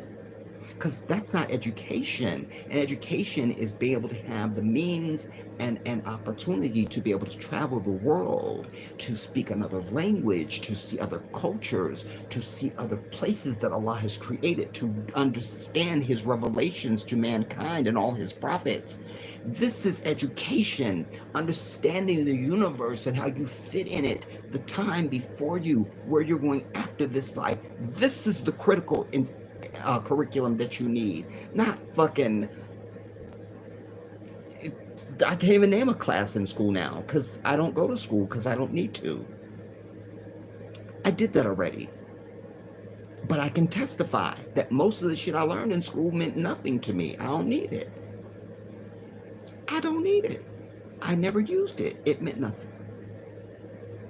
It meant nothing. Thank God I took Spanish. That still serves me. What do I need to know? What? Look over your child's report card today or this week and see what courses they're taking. And ask yourself, how's that going to benefit your child? And don't start making up shit. Just honestly ask yourself, how's that going to put food on my child's table when they're grown and a roof over their head? How does that subject do that for them?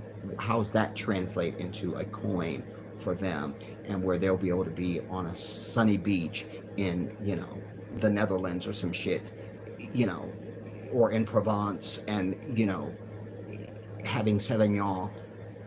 How does this make that happen? And if it doesn't, that shit's gotta go. It's kind of like when you're moving, you start dissecting shit you don't really need.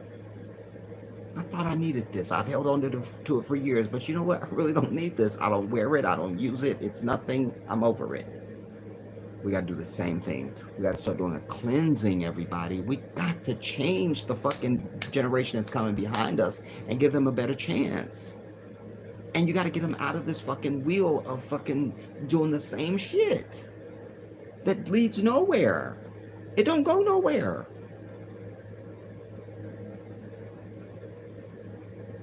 The education we need is for our boys to learn what it is to be a man. That's education. They're not going to teach that in the fucking Wisconsin school or anywhere else. What it means to be able to fucking boil water even. And not thinking you're going to have a housemaid that's just going to step in for your mother. That you need to be able to totally suffice yourself. Therefore and thusly you can totally suffice a woman and children. That's education. Education is preparing our young girls to hold their temple sacred until there is a king who has all the things needed to survive and provide. And then you procreate. You understand? That is education. All this other shit is a waste of fucking time, just warehousing kids into a fucking building to bring in more money for the teachers and the state and some shit you don't get. And it means nothing. There's no value, there's no payoff. And I'm somebody, I don't like to waste my time on shit that doesn't yield some sort of return. It's gotta yield something. We peel an orange because there's gonna be a sweet fruit inside. Well, not anymore, because the orange is fucking fake and it's probably been raised by Monsanto and everything else and it's bitter as a fucking lemon. But there was a time when an orange was sweet. We peel it to reap that fruit. You understand? This is why we do this. So we have to do this. And this is even something that you could hold the white society against the wall and say, well, since you don't know how you would give us reparations and who would get it and who would, well, here's what we're going to do. We just take control of our own shit. Can you just agree on that you don't get a say in that? Huh? And by the way, I can't miss the opportunity to say this. because I mentioned it. For all black people, and especially for fake ass white people, first of all, to white people, shut the fuck up about reparations. Shut your bitch ass up. Because you don't get to say, I wasn't there and I wasn't a slave owner and I didn't have slaves and you weren't a slave and I don't know anything about it and it's not my fault. You're right. So shut your white ass the fuck up. Because you don't get to do that and then I gotta say it again so stop. Because you don't get to do that and then have a say about whether or not I get fucking reparations, bitch. Because remember, you didn't have anything to do with it. You weren't in it. You weren't there. You didn't have slaves, and you weren't. And you've absolved yourselves of all fucking liability and guilt. So I'll let you have that, and you will let me have you shutting the fuck up. When our issue is with the government. That's the only two people who need to be involved in this fucking conversation. Is the 535 fucking people up there on goddamn Capitol Hill and that bitch ass president and black folk, not your white ass. So shut the fuck up and sat your ass down. Sat.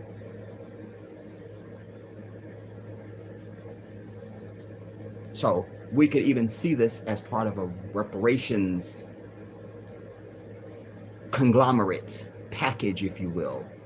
Like, you gonna give us a check and our kids ain't going to your fucking schools no more because we've decided that there's a different curriculum that will serve our children because the current curriculum does not serve our children. It doesn't lead to anything for them. It doesn't lead. Listen, one of my best friends when I was in high school, Bill. I went to fucking four-year college. Bill went to DeVry for I don't even think it was a year. Bill is making six figures. I'm not. You understand? So that's a perfect example. You understand? He went to fucking DeVry. Got his thing from DeVry and went and made six figures. Did it. Done. That's proof of what I'm saying. School is a thing of the past, everybody. It's a relic. The education that a human being needs, all that you need to know in this life will come from the divine.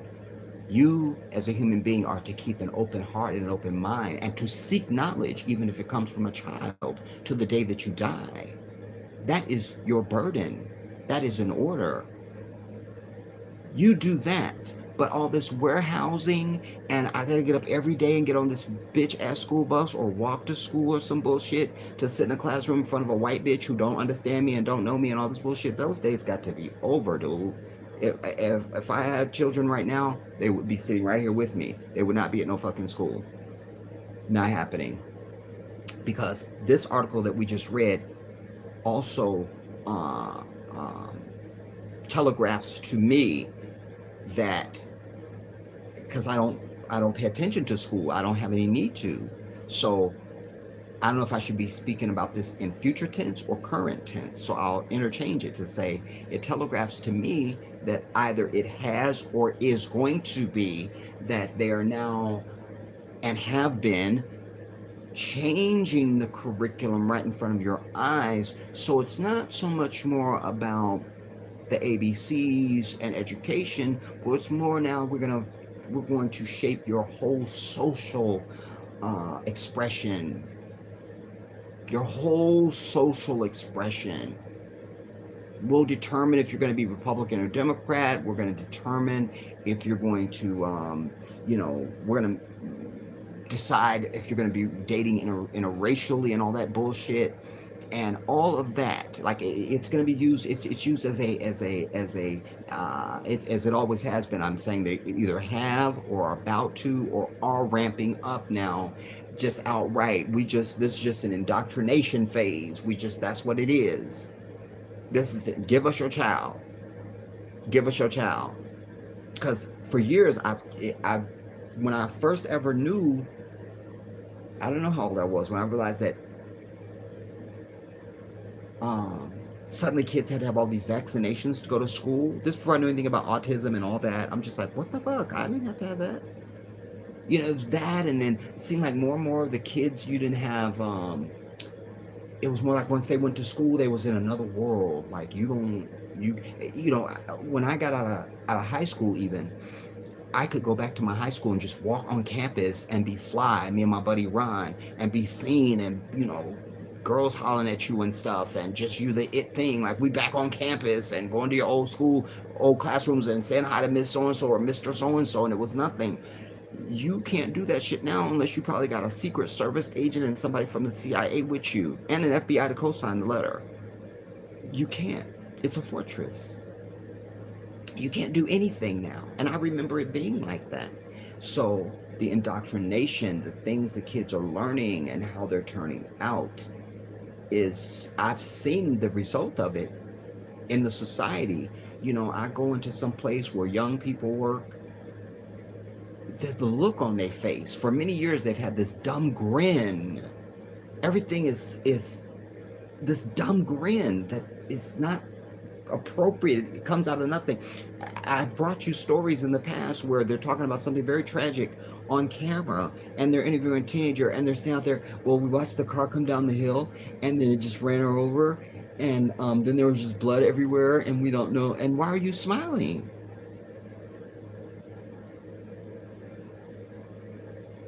Like, not only is school useless for your child's education, black folks, but you understand it's very dangerous for black children to go to schools. Dangerous. Just like your soul goes to that fucking house of death you call a church to die, this is where your child's soul goes to begin to be fucking raked out of them, is these things called schools. I remember when even grade schools used to look like a grade school. Now you don't know if that's a university or a fucking 5 or 4 year college sitting over there. They look so advanced and shit. It doesn't even look like a school to me anymore. It looks like a corporate building or some bullshit. I can't with it. I could talk about this till I'm dead. Like, you need to make some commitments. You need to reassess how you think about education, and you need to pull your kids out of school right now, today. You understand? At home, you need to check your child's reading comprehension and listening comprehension. These are things I consider to be educational value. Do you understand the shit you read and hear? That's education. How are we defining what is education? Does your kid know what an IRA is? Do they know what a 401k is? Do they know the difference between a checking and a savings? Do they know the current interest rate on a checking and savings account?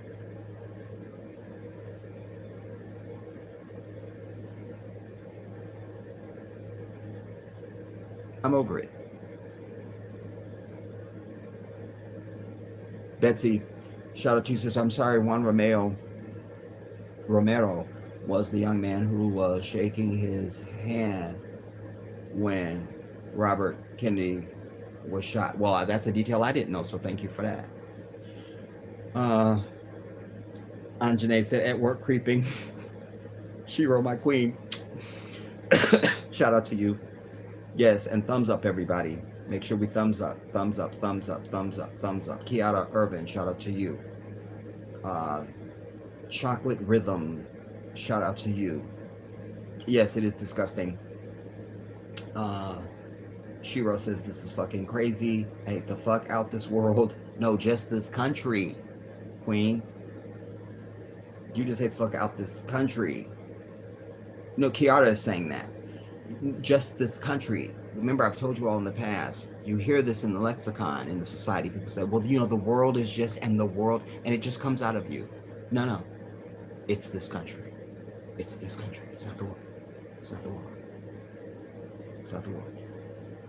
Because there's many places on earth where you would go and none of this is present at all.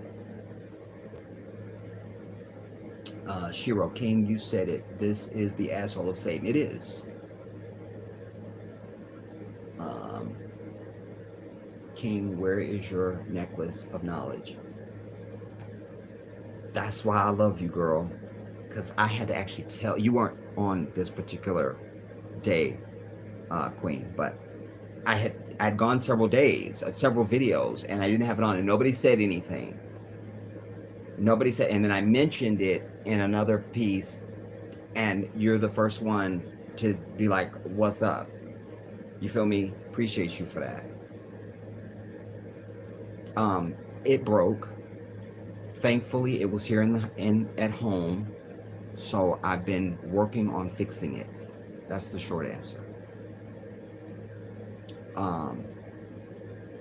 Also, somebody asked me in a stream sometime back, and I didn't have time to answer the question. Somebody said, Jedi, do you have an Islamic channel? I said no, but I want you to know that I have a ton of Islamic videos here on the channel where that's what I'm talking about. So get your life. Get your life. Get your life. Literally, get your life. Thank you for that, Shira. I appreciate you for that. You're absolutely not being ridiculous speaking it, King. School is a fucking game. It really is. That's what I'm articulating to you all. Jedi, what I know now is when you are in a relationship of any kind, you're completely distracted from reality.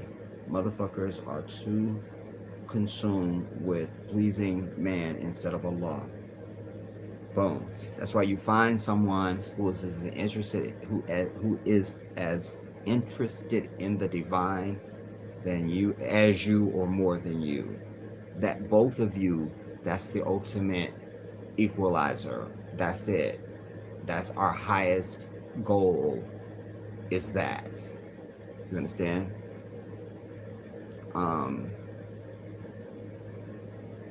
This is why wrong is right and truth is wrong. Yeah. And up is down and in is out and black is white and good is bad and evil is good and all the bullshit. Nah. Man is woman. Woman is man.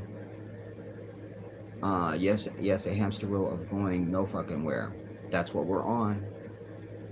Imhotep, Peru. X times Y mean nothing in this life. I love that. X times Y means nothing in this life. I love that. That's such a good intellectual play and a commentary and a disrespect and a co-signing of what I'm just fucking spent 2 hours talking about. I love you for that. That just summed it up. X times Y means nothing in this life. Do we all get it? Facts, Jedi. Ms. Dinova. Shout out to you, Queen. Imhotep, brainwash education to make us fools. Babylon system is vampire. Bob Marley. And you see the brother is on my wall. Right there. I have that up there because this brother from India that I used to do business with, he paints. That's a hand painting.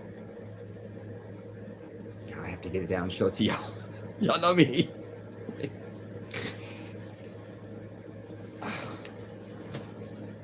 Damn it.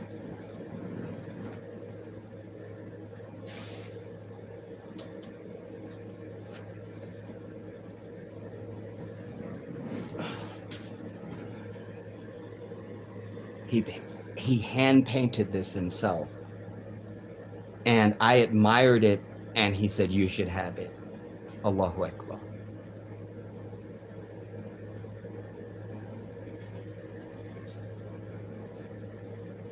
I'm deeply honored. Like, I'm still deeply honored. I've had it for several years now. I'm deeply honored. He's an amazing painter, and I have one of Jimi Hendrix that he did too. He gave that one to me.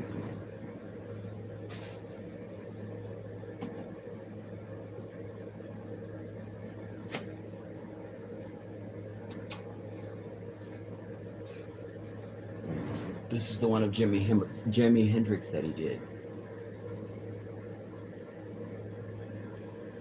And you know, there was a time, you guys, when I was doing my fundraising, I thought about auctioning these off. I was like, you know, maybe I could auction these off, you know, to the highest bidder or some shit. We're not talking about no millions of dollars, Not like that. Just like, you know, somebody's interested. Whatever.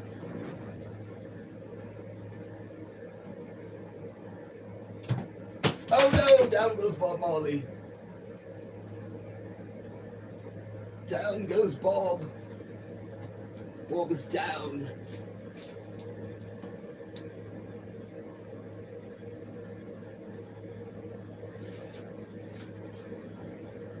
Anyways, um,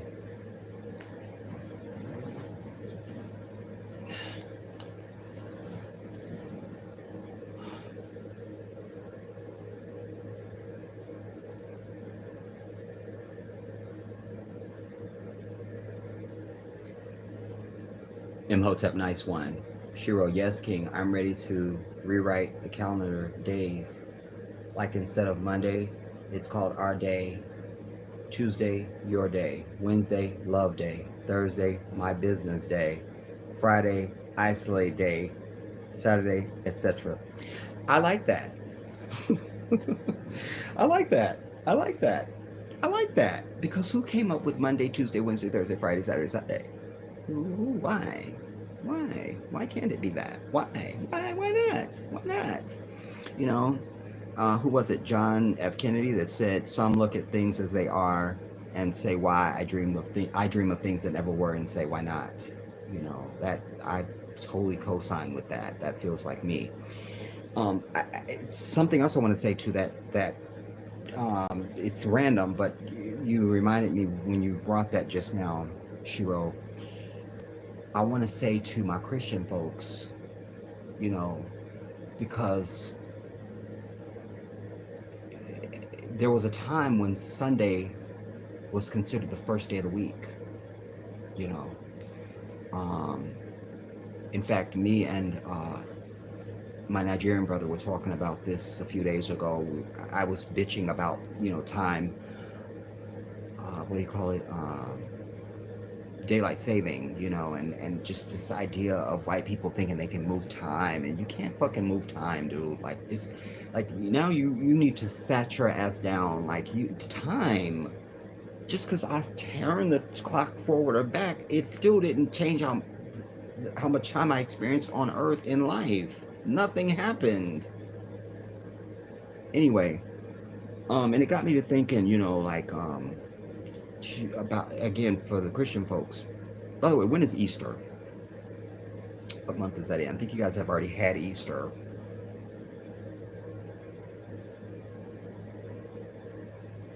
When is Easter Sunday 2021? It was in April. All right, fine. Anyways, here's my point. This is for the basic. It goes again to our spiritual center, everybody. If we can't get the spiritual center right, you're always going to have fear. You have someone sitting in front of you who does not articulate fear at all. That the only one worthy, the only thing or one worthy of my fear, the very emotion of fear, is the one that created me. That's it. Not shit else. And I understood that long before you ever met me. In 2008,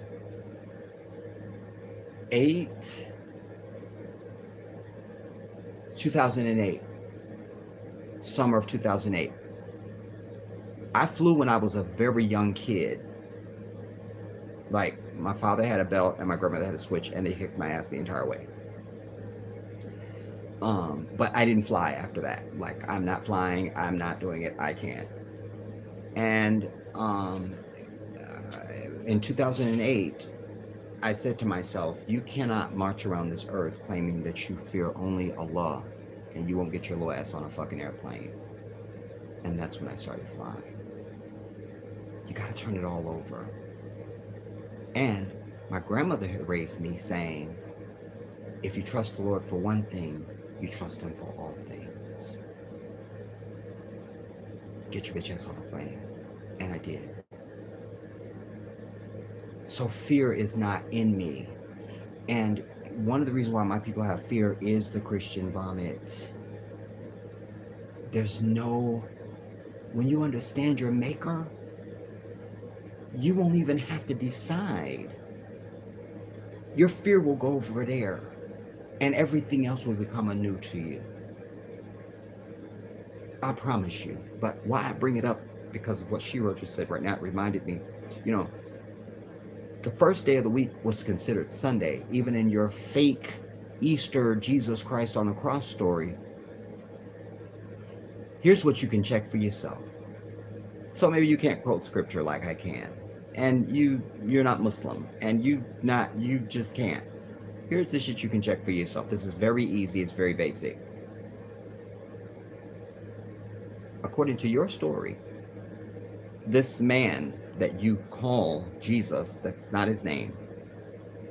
It's not his name in Aramaic, which is the language he spoke. It's not his name in Hebrew. It's not his name in Arabic. Those are the Semitic languages. Do you understand? And there is no J, and there are no capital letters. So let that also be a lesson for my Christian folks with this big G, little g shit. There is no big G and little g in Semitic languages. There just isn't. There's no capital letters. You got to know something about language. But according to your story, this man was put on Calvary on Friday afternoon. Now, when you go back to the story of Jonah and the whale, the story in the scripture is that as Jonah was in the belly of the whale for 3 days and 3 nights, so shall the Son of Man be in the belly of the earth. That's your scripture.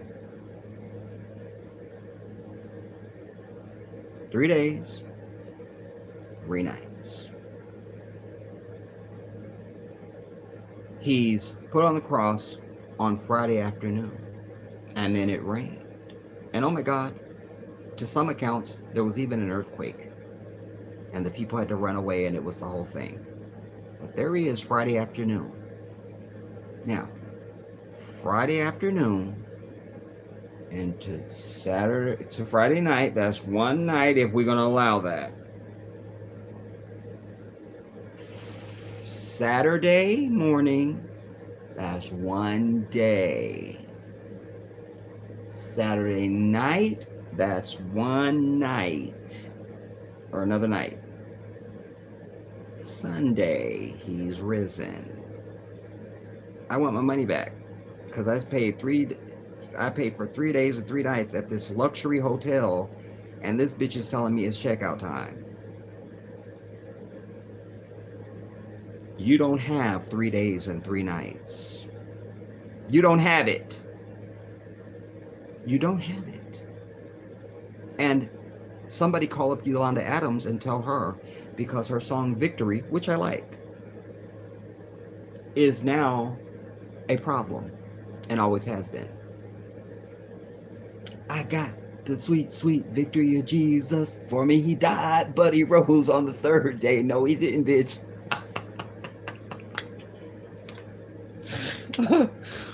You can't get 3 days and 3 nights out of that. You just can't. You can't. You can't. And before you get mad at me, I want you to make some reservation at some swanky resort for 3 days and 3 nights. That's going to be your stay, like they give away on Price is Right and shit. You're going to this 3 days and 3 nights at the Sand something in Waikiki, and you think you got 3 days and 3 nights. You feel me? And you get there and they tell you, Ray Supreme, shout out to you, brother. And they tell you, nah, bitch, it's checkout time. You're going to be mad as shit. You just are. I need my Christian people to contemplate yet that other detail. I've spoken about it before, but it just occurred to me again when C.R.T said, I'm ready to rewrite the calendar days. Like instead of Monday, when I read that, that popped in my brain, you know. So I want my Christian folks to contemplate that. Jesus was not on no cross for 3 days and 3 nights, and he couldn't have rose on the third day. It just didn't happen. And that your story is more likely what we know to be the truth as Muslims, because your story goes on to say that Mary went to the tomb to anoint the body. We still bury Muslims to this day in 2021 the same way Christ was buried. That's how we do our burials. I brought you this. This is on the channel. And many of you expressed, oh my God, how beautiful that is. Like, that's the way we should be burying people. We don't anoint dead bodies because they're kind of dead. Okay, fine. You anoint the body when you wash it, before you wrap it. Like my brothers will anoint me after they give me ghusl, and they wrap me for my burial whenever my day comes. And they will anoint me then. But you're not going back to tombs to anoint dead bodies like 2 days after. You're just not doing that. No. If anything, it's more like the Muslim story, that he was not killed, as Allah says to mankind in the Quran. They did not kill him. He was not crucified, and indeed they did not kill him. So Mary knew the jig. She knew she wasn't looking for somebody dead. She was going there to bring him some accoutrements and some food and hook him up type thing. You feel me? Come on. I'm over it. Anyways, I could do time on that. Just consider that, because it goes to your spiritual center as African people. If we can't get the spiritual center right, everybody, this is one of the reasons why we're flailing around as a people. Because you don't have a constitution that governs you. Do you understand? From that place, everything will flow. You'll start having the proper reactions to things. You understand? You will understand the natural order of things. So you won't be desiring to be laying down with this beast and telling yourself that we're all the same, because you understand that Allah creates everything in degrees. Is the penguin the same as the eagle? I think not. Yet they're both birds. They both have beaks. Huh? I can't. Let me look at my notes here now. Okay, so the Wisconsin thing.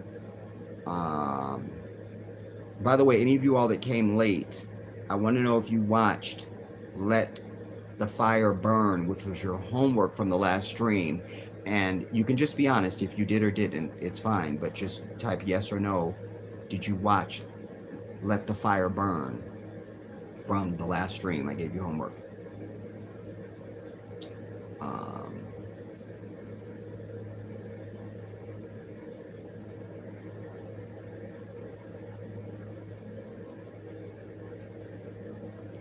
So type your answer. I'm looking at some notes right now. Okay, did that. Okay, and if I didn't mention it, engineering degrees, engineering,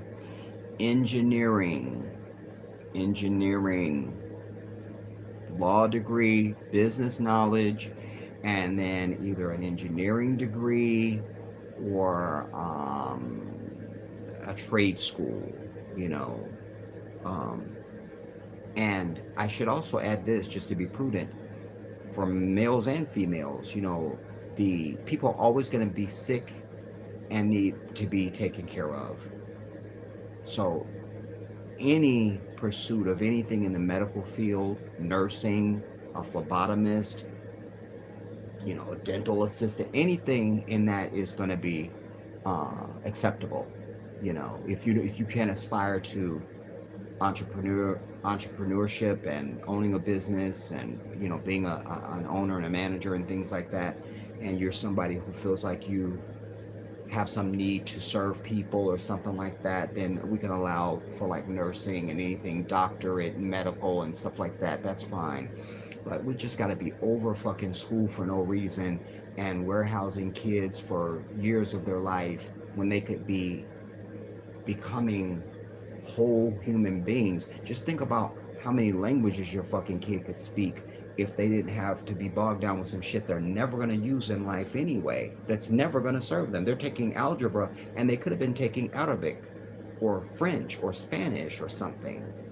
You feel me? Or learning an African language. I'm over it.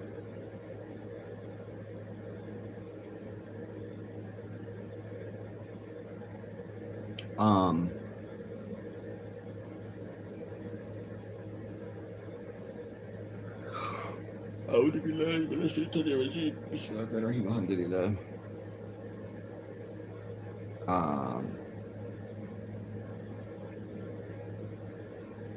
Something else I meant to.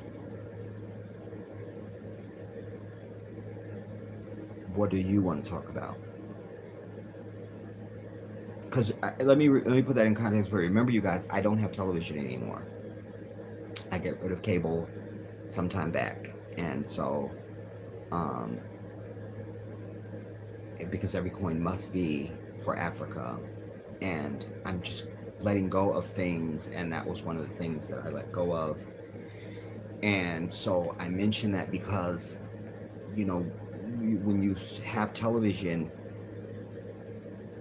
it could just be a news break and you find about something, or you know, you learn about stuff. If I don't go seeking for stuff, I don't know what's going on, you know. And if I'm over at Uncle's, I'm usually just yakking it up with him, so I'm not really sort of paying attention to the television. And usually he has it on CNN or something, and they just keep repeating the same shit out hour after hour, and I'm not interested and I'm over it.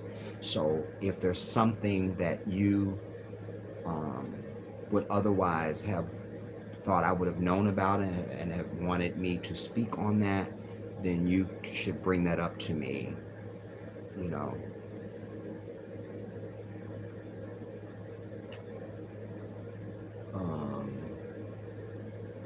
I shouted out Ray Supreme.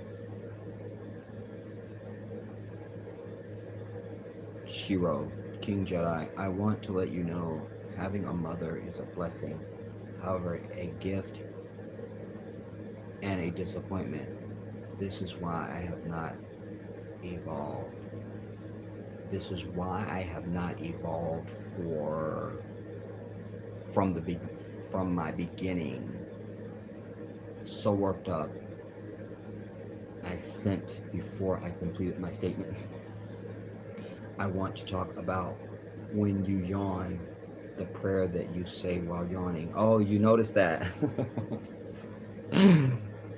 It's a habit. Again, Islam is your way of life, from morning to night, from birth to death.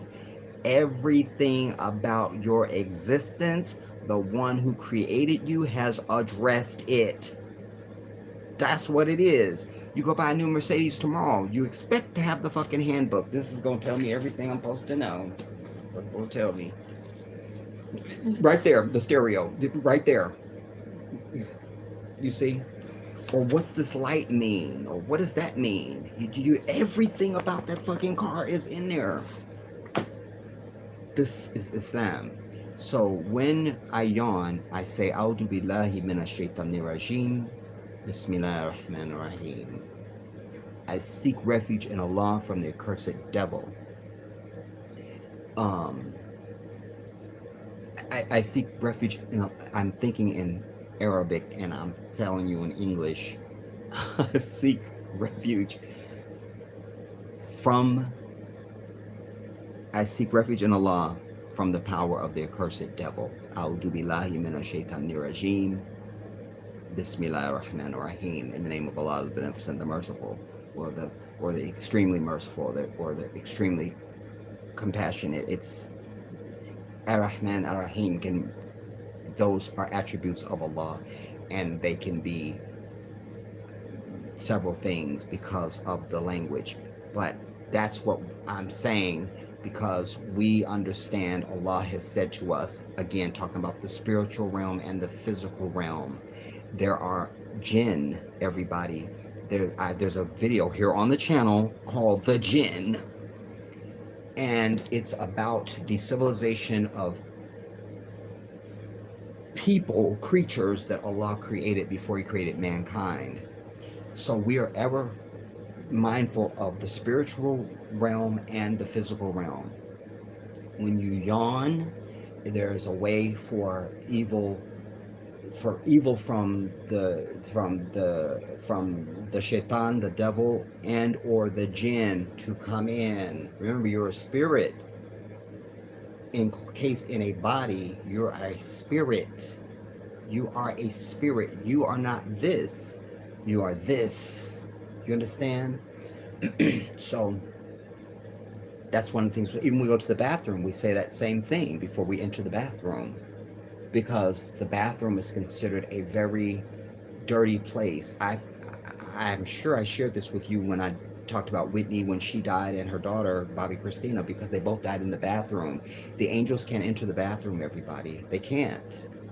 They can't. You will not walk into a Muslim's house, a proper Muslim. The bathroom door is never open for any reason at all. You go in there, you close the door. You come out, you close the door. Done.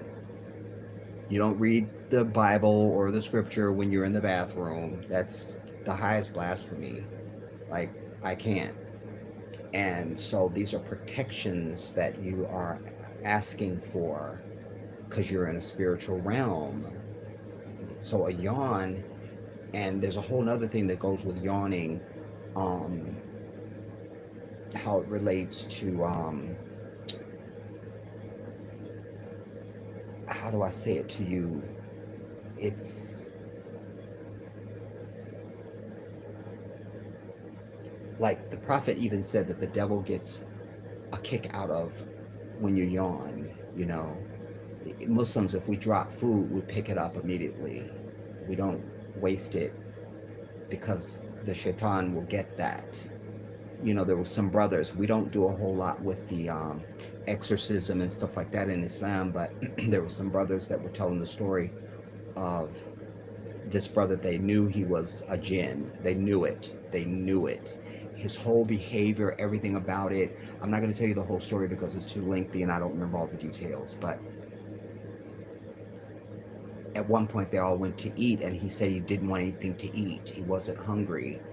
And usually if Muslim brothers get together, we'll sit and eat from the same thing, you know. And somebody dropped something. The brother was there and he immediately grabbed it. And they were like, that is shaitan, dude. That's him. And it was a whole thing. It stands out because it's one of the first times that I even had heard or knew that Muslims, you know, we've all heard about the exorcists and stuff like that, and we don't really sort of get into that, but this was something validating that idea. But this was obviously it in its real form, and it was the whole way they did it and treated it. It was a whole, anyways. How did I talk about that right now? But anyways, it's just a protection. It's a protection, and it becomes a habit, and we try not to. The idea is to try not to open your mouth when you yawn. Also, I should add that for you, Shiro. But it's tough, but you try, and there's blessing for you trying to keep your mouth closed. And while you usually try and cover your mouth when you do it too, it's a whole thing. So it's that dua that I'm making, but it's also I'm trying to not open my mouth, and I'm also trying to cover my mouth at the same time when I yawn.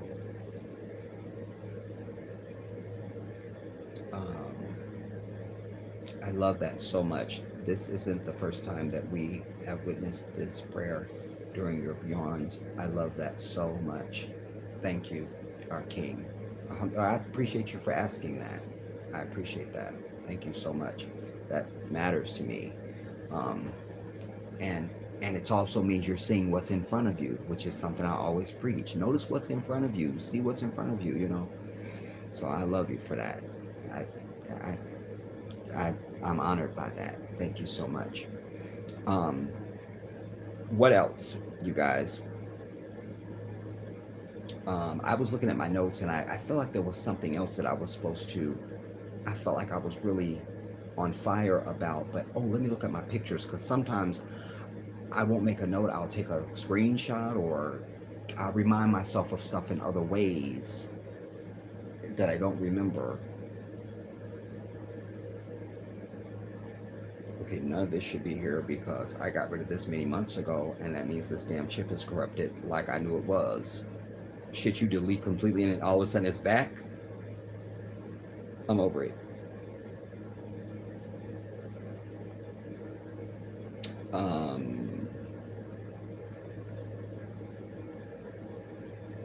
Oh.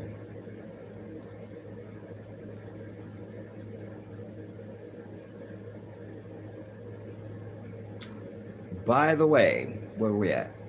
I should land it here.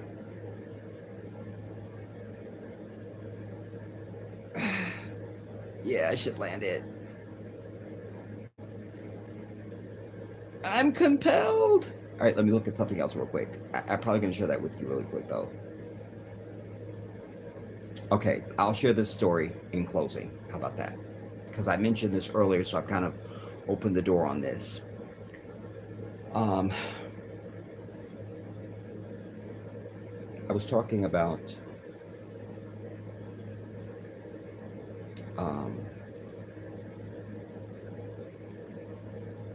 Kennedy, the Kennedys. And I was trying to line that up to help you understand the foundation for the things that I was talking about. Here's another little detail, everybody. And I've mentioned to you many times in the past that, you know, since I was very young, I've been obsessed with the Kennedy assassination. Because it's, you know, even my nephew, when he was 9, the first time he came out here to visit me and stay for the summer, he will tell you one of the many things that he had to watch was I have one DVD that has a 6-hour documentary on just fucking JFK, and his little bitch ass sat there and watched it.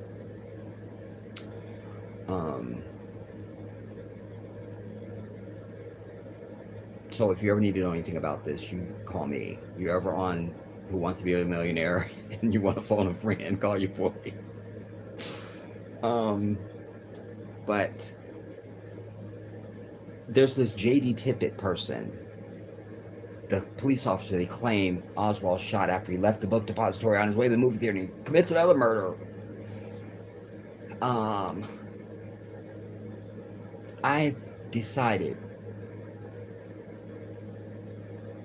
that is the person who they switched JFK with. That when we see autopsy photos and his hair is completely intact back here, that's it? Like, no, it ain't fucked up? Because that's not JFK we're looking at. That's J.D. Tippit. It's not John F. Kennedy. Proving this is you have to know something about J.D. Tippit. He was known by most people who knew him on his job and his family as JFK. They just called him that because they said he looked so much like JFK. So much like him. He was the same stature and you're JFK. And they called him that. And this is the guy that Oswald shoots just random on his way to the theater. So,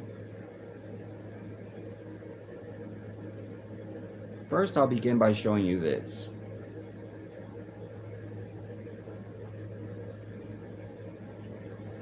John F. Kennedy was a Kennedy. They had money. Brothers under the sound of my voice, no. When you live anywhere, either you cutting your own hair or you got a barber that's cutting your hair. Even if you move and you get a new barber, let's say you're not somebody to cut your own hair, you move and you get a new barber, when you go in there, you tell him how you like your hair. And when he cut it that way, you start going to him, and every time you sit in that chair, he does your hair that way. That's just how you do. So John F. Kennedy is a man who would not have been showing up at the local barber shop. He's John F. Kennedy. So he could kind of probably have the fucking barber coming to fucking, where's that fucking, they used to go, the rich place out there? Martha's Vineyard or some shit. This is John F. Kennedy on the day of his murder. Look at his hairline. That's his left. There he is. Notice the hairline. Notice the haircut. Don't look at Jackie. It means nothing. She's not. She'll never be as good a looking as Michelle Obama or Janet Jackson. So it means nothing. So there's JFK. You see his hairline. Note the hairline. Note it very carefully. Very carefully. I want you to study this picture. Now,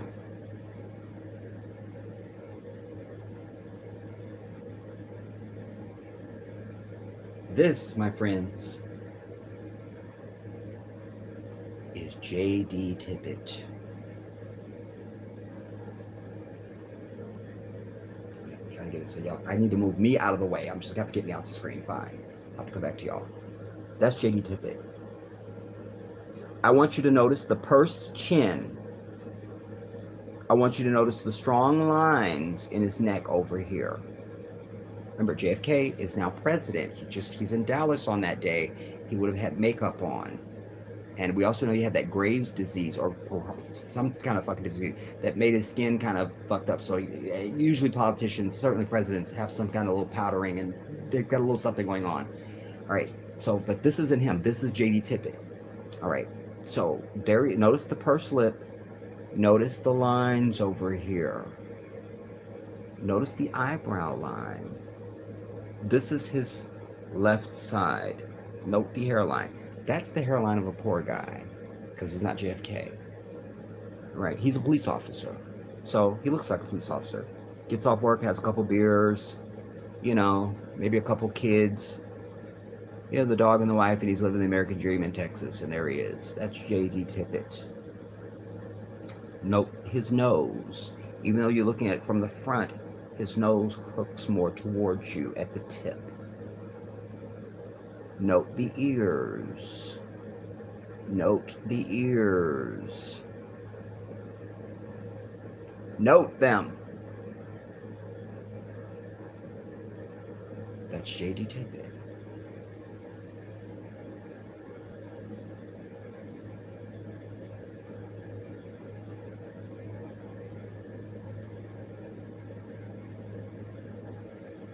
Wait, where is it now?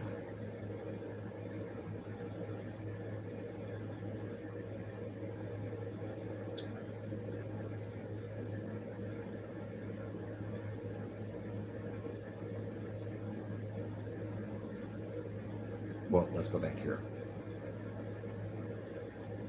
Gallery. So you saw J.D. Tippit.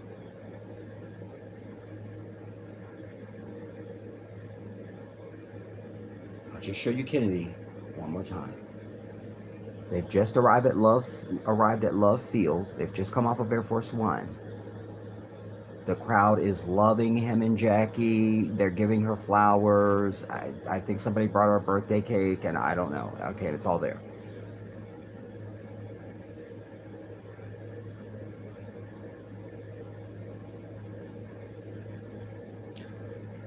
Answer me now. Why does this guy need a haircut on the left-hand side? Why does he need a haircut? It's over here more too, because the camera's over this way. The camera for the fucking... Why does he need a haircut, everybody? Do you see that? You see that hairline there? You see that? You see the pursed chin? And you notice that J.D. Tippit was doing this. Because, you know, people that have an overbite, they usually try to hide their teeth.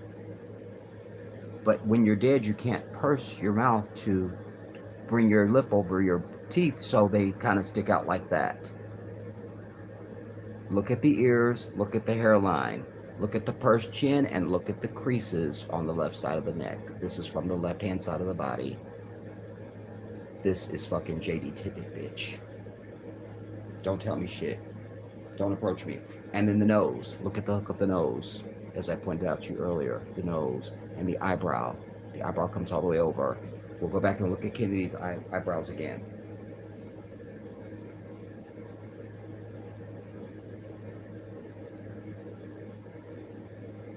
Notice Kennedy's nose. Notice his ears. Notice his hairline. Notice his eyebrows. Just enlarge him a little bit. Look at his eyebrows. Huh?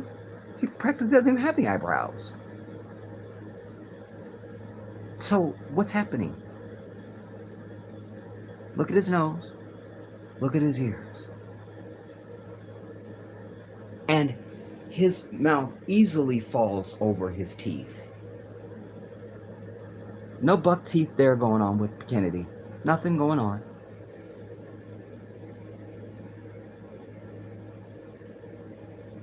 But there's J.D. Tippit. And he's got to close his mouth because he's got those buck teeth that he doesn't want anybody to see, and he's insecure about it. Wait. And he's insecure about it, as anybody with an overbite is. Do you see what I'm telling you? The eyebrows, the hairline, the ears, the mouth, the nose, and the crease of the neck over here, the lines. And notice how, now Kennedy had great hair, but notice this dude's hairline comes almost down to his fucking nose practically. You feel me? Like he's got a really good hairline going on right here. It really comes down far. Look where it comes down. We could almost say it lines up with his nose. While he has great hair, Kennedy hair don't come down that far, bitch. This ain't like this was the day before he was killed. This was hours before he was killed. If that long. Did you feel me? His hair don't go that way. The guy laying up there,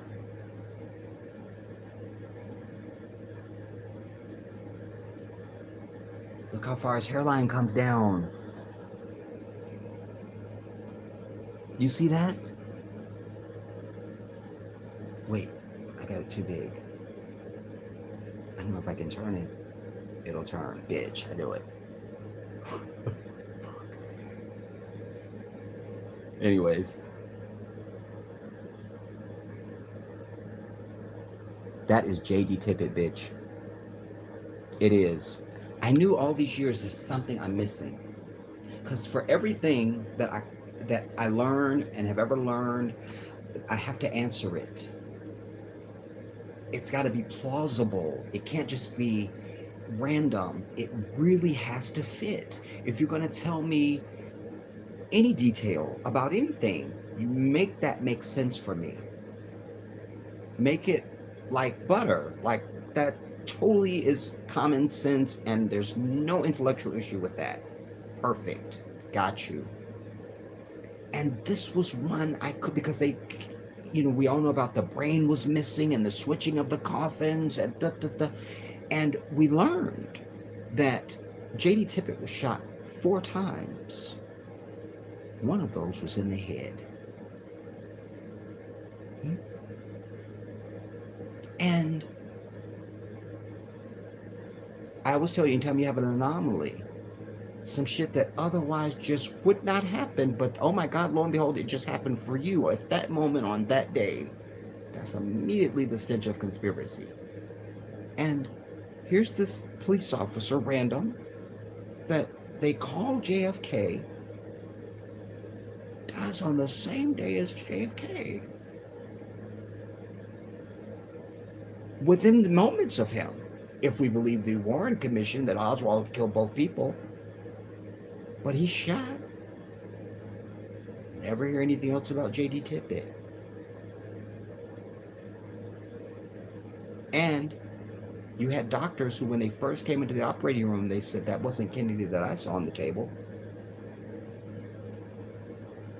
That's why you have the conflicting reports. Some people say, because remember, these people, it's not like today where you're over fucking social media and people know your name and I mean, when you saw people, that was like, oh my God, you're seeing so-and-so, because there wasn't, you saw them online and they were on TV, on TMZ and shit. So people had seen President Kennedy on television and in newspapers and shit, but they hadn't seen him. They hadn't seen him. So now you're seeing him in a state of death. You just take it that somebody told you that's him. You go, that's him. We all would do it then. Wouldn't do it now because we know people. But then you didn't know people. Like, you just, I mean, you know, you something like 8,000 people or 15,000 people showed up for when they arrived at Love Field. That's a rally nowadays. Not just so we can get a glimpse of you, it's because you're doing a rally, you know. It was just a different time, man. But that's JD Tippett. That's JD Tippett. I don't have all the answers still yet, but I can also tell you that the fucking Zapruder film, as I always suspected, it was changed. It was changed. Because I kept hearing from people that were there, eyewitnesses that saw it, and I also know the limousine stopped. It didn't just slow down, it stopped. It came to a dead stop in the middle of that fucking picket fence. That's how they fucking got the shot off for the headshot. Dead stop. And you had so many people that were talking about this major, massive wound that it was just gone. The cop that was just behind the bumper. That's why I also know the Zapruder film has been fucked up. Because in one Zapruder film, you see where when it slows down, you see that because the police are completely behind the limousine the entire time. But in one version of the Zapruder film, you see the police motorcycle come up almost parallel with the limousine. And in other versions, you never see the fucking motorcycle. You're like, that same sequence is happening in front of me. Why don't I see the motorcycle? Why don't I see it's a motorcycle with somebody right? What? And one of the police officers testified that he was covered in so much blood and brain matter that it took him a couple minutes to realize that he wasn't shot. So that little that we see in frame 313 is highly edited, my people. I mean, they blew his head to fucking smithereens. Don't get me started on this case. I'll give you another hour. Anyways, let me just see if there's anybody I haven't shouted out, and we'll get to stepping.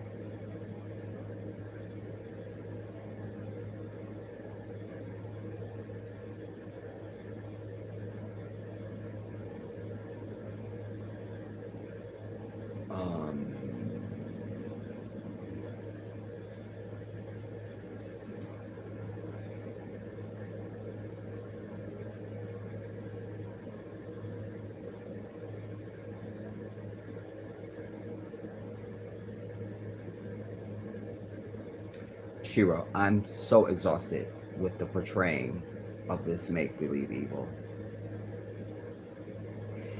Anjane 23, the jawline is incest related. Incest related.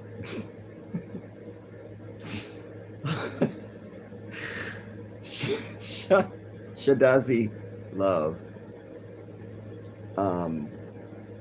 Shiro says, I see the hairline. Sounds kind of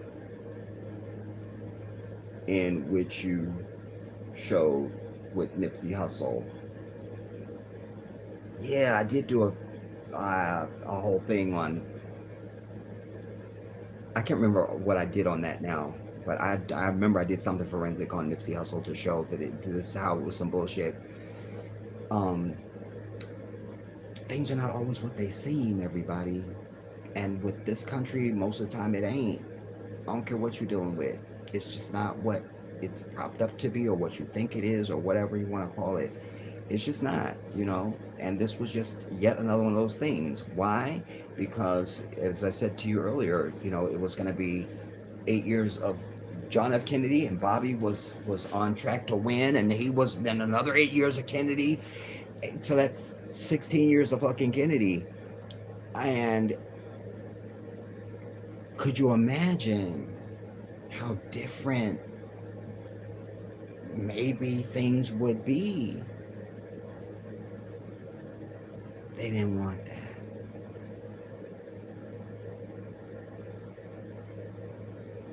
But that's why I opened up my 9/11 video with that, because everybody was saying, you know, it will never be the same after 9/11. And I was like, no, even though I wasn't on Earth yet, somehow that Kennedy assassination kind of changed it for everybody. Just kind of, because it's the only event that I know of in history, until I learned something else, something that, and you must remember, it wasn't like it was seen on TV. You know, I think a lot of the generation thinks it was seen on TV because we have the video. It wasn't seen on TV. In fact, nobody even saw the Zapruder film or knew it existed until 1975 or something, you know, years after the assassination. But they knew about Zapruder within moments. They knew. They knew. There was already Secret Service in his office by the time he made it back to his office, because he worked at an office right near there where he made dresses. And they were there, and there was already people outside the store making bids for the film. Let me buy it. Let me buy it. I'll give you this much for it. I'll give you this. And so they knew within moments that there was a video. They knew. And that same day, Time Life was already calling and offering him money for the, first they wanted print rights. Let us borrow the video and we just make prints for our magazine and we'll give you 50 grand, which was a lot of money in 1963. Even 75 cents was almost $7, bitch, in 1963, everybody. 75 cents was almost $7. I don't want to get worked up about that because that will piss me off, but 50,000 was like a lot of money. And he said okay, but he made 2 copies and the original. Then they called him back and said, we'd like to have movie rights until, for however long, you know, like, so nobody can make a movie unless they got the right from Time Life, and they would give him $150,000 instead of $50,000. It was a whole thing, but what I'm just trying to get to say is that, you know, with the technology that is available and has been becoming available, we know unequivocally now that the Zapruder film was altered. It was altered. It was altered because they didn't want to show the level of damage. Remember, they said Jackie was holding her hand like this forever. And when they're at the hospital, like, what, you know, and she had a piece of his brain, she thought it would help, like maybe they'll put him back together or something, and it just, somehow things will be okay, you know. But we don't see that, and we don't see that. We would see this policeman splattered with all this matter if we had the actual video. And Zapruder and his family and his assistant that was with him said that he started filming before the fucking limousine came around the corner because he was ready. That's it. This ain't like today where you gonna watch it on YouTube. You got to make sure you get this shit. And that's what he did. So no problem when it comes around the fucking corner. All the fucking frames and shit start, as soon as you get to the main event. Suddenly, you know, nah, man. I'm over it. It's some bullshit. I'm still obsessed with that to this day because, and I think I always will be, because to me it represents the first great lie that was really known, you know. It's the first time that the American public ever really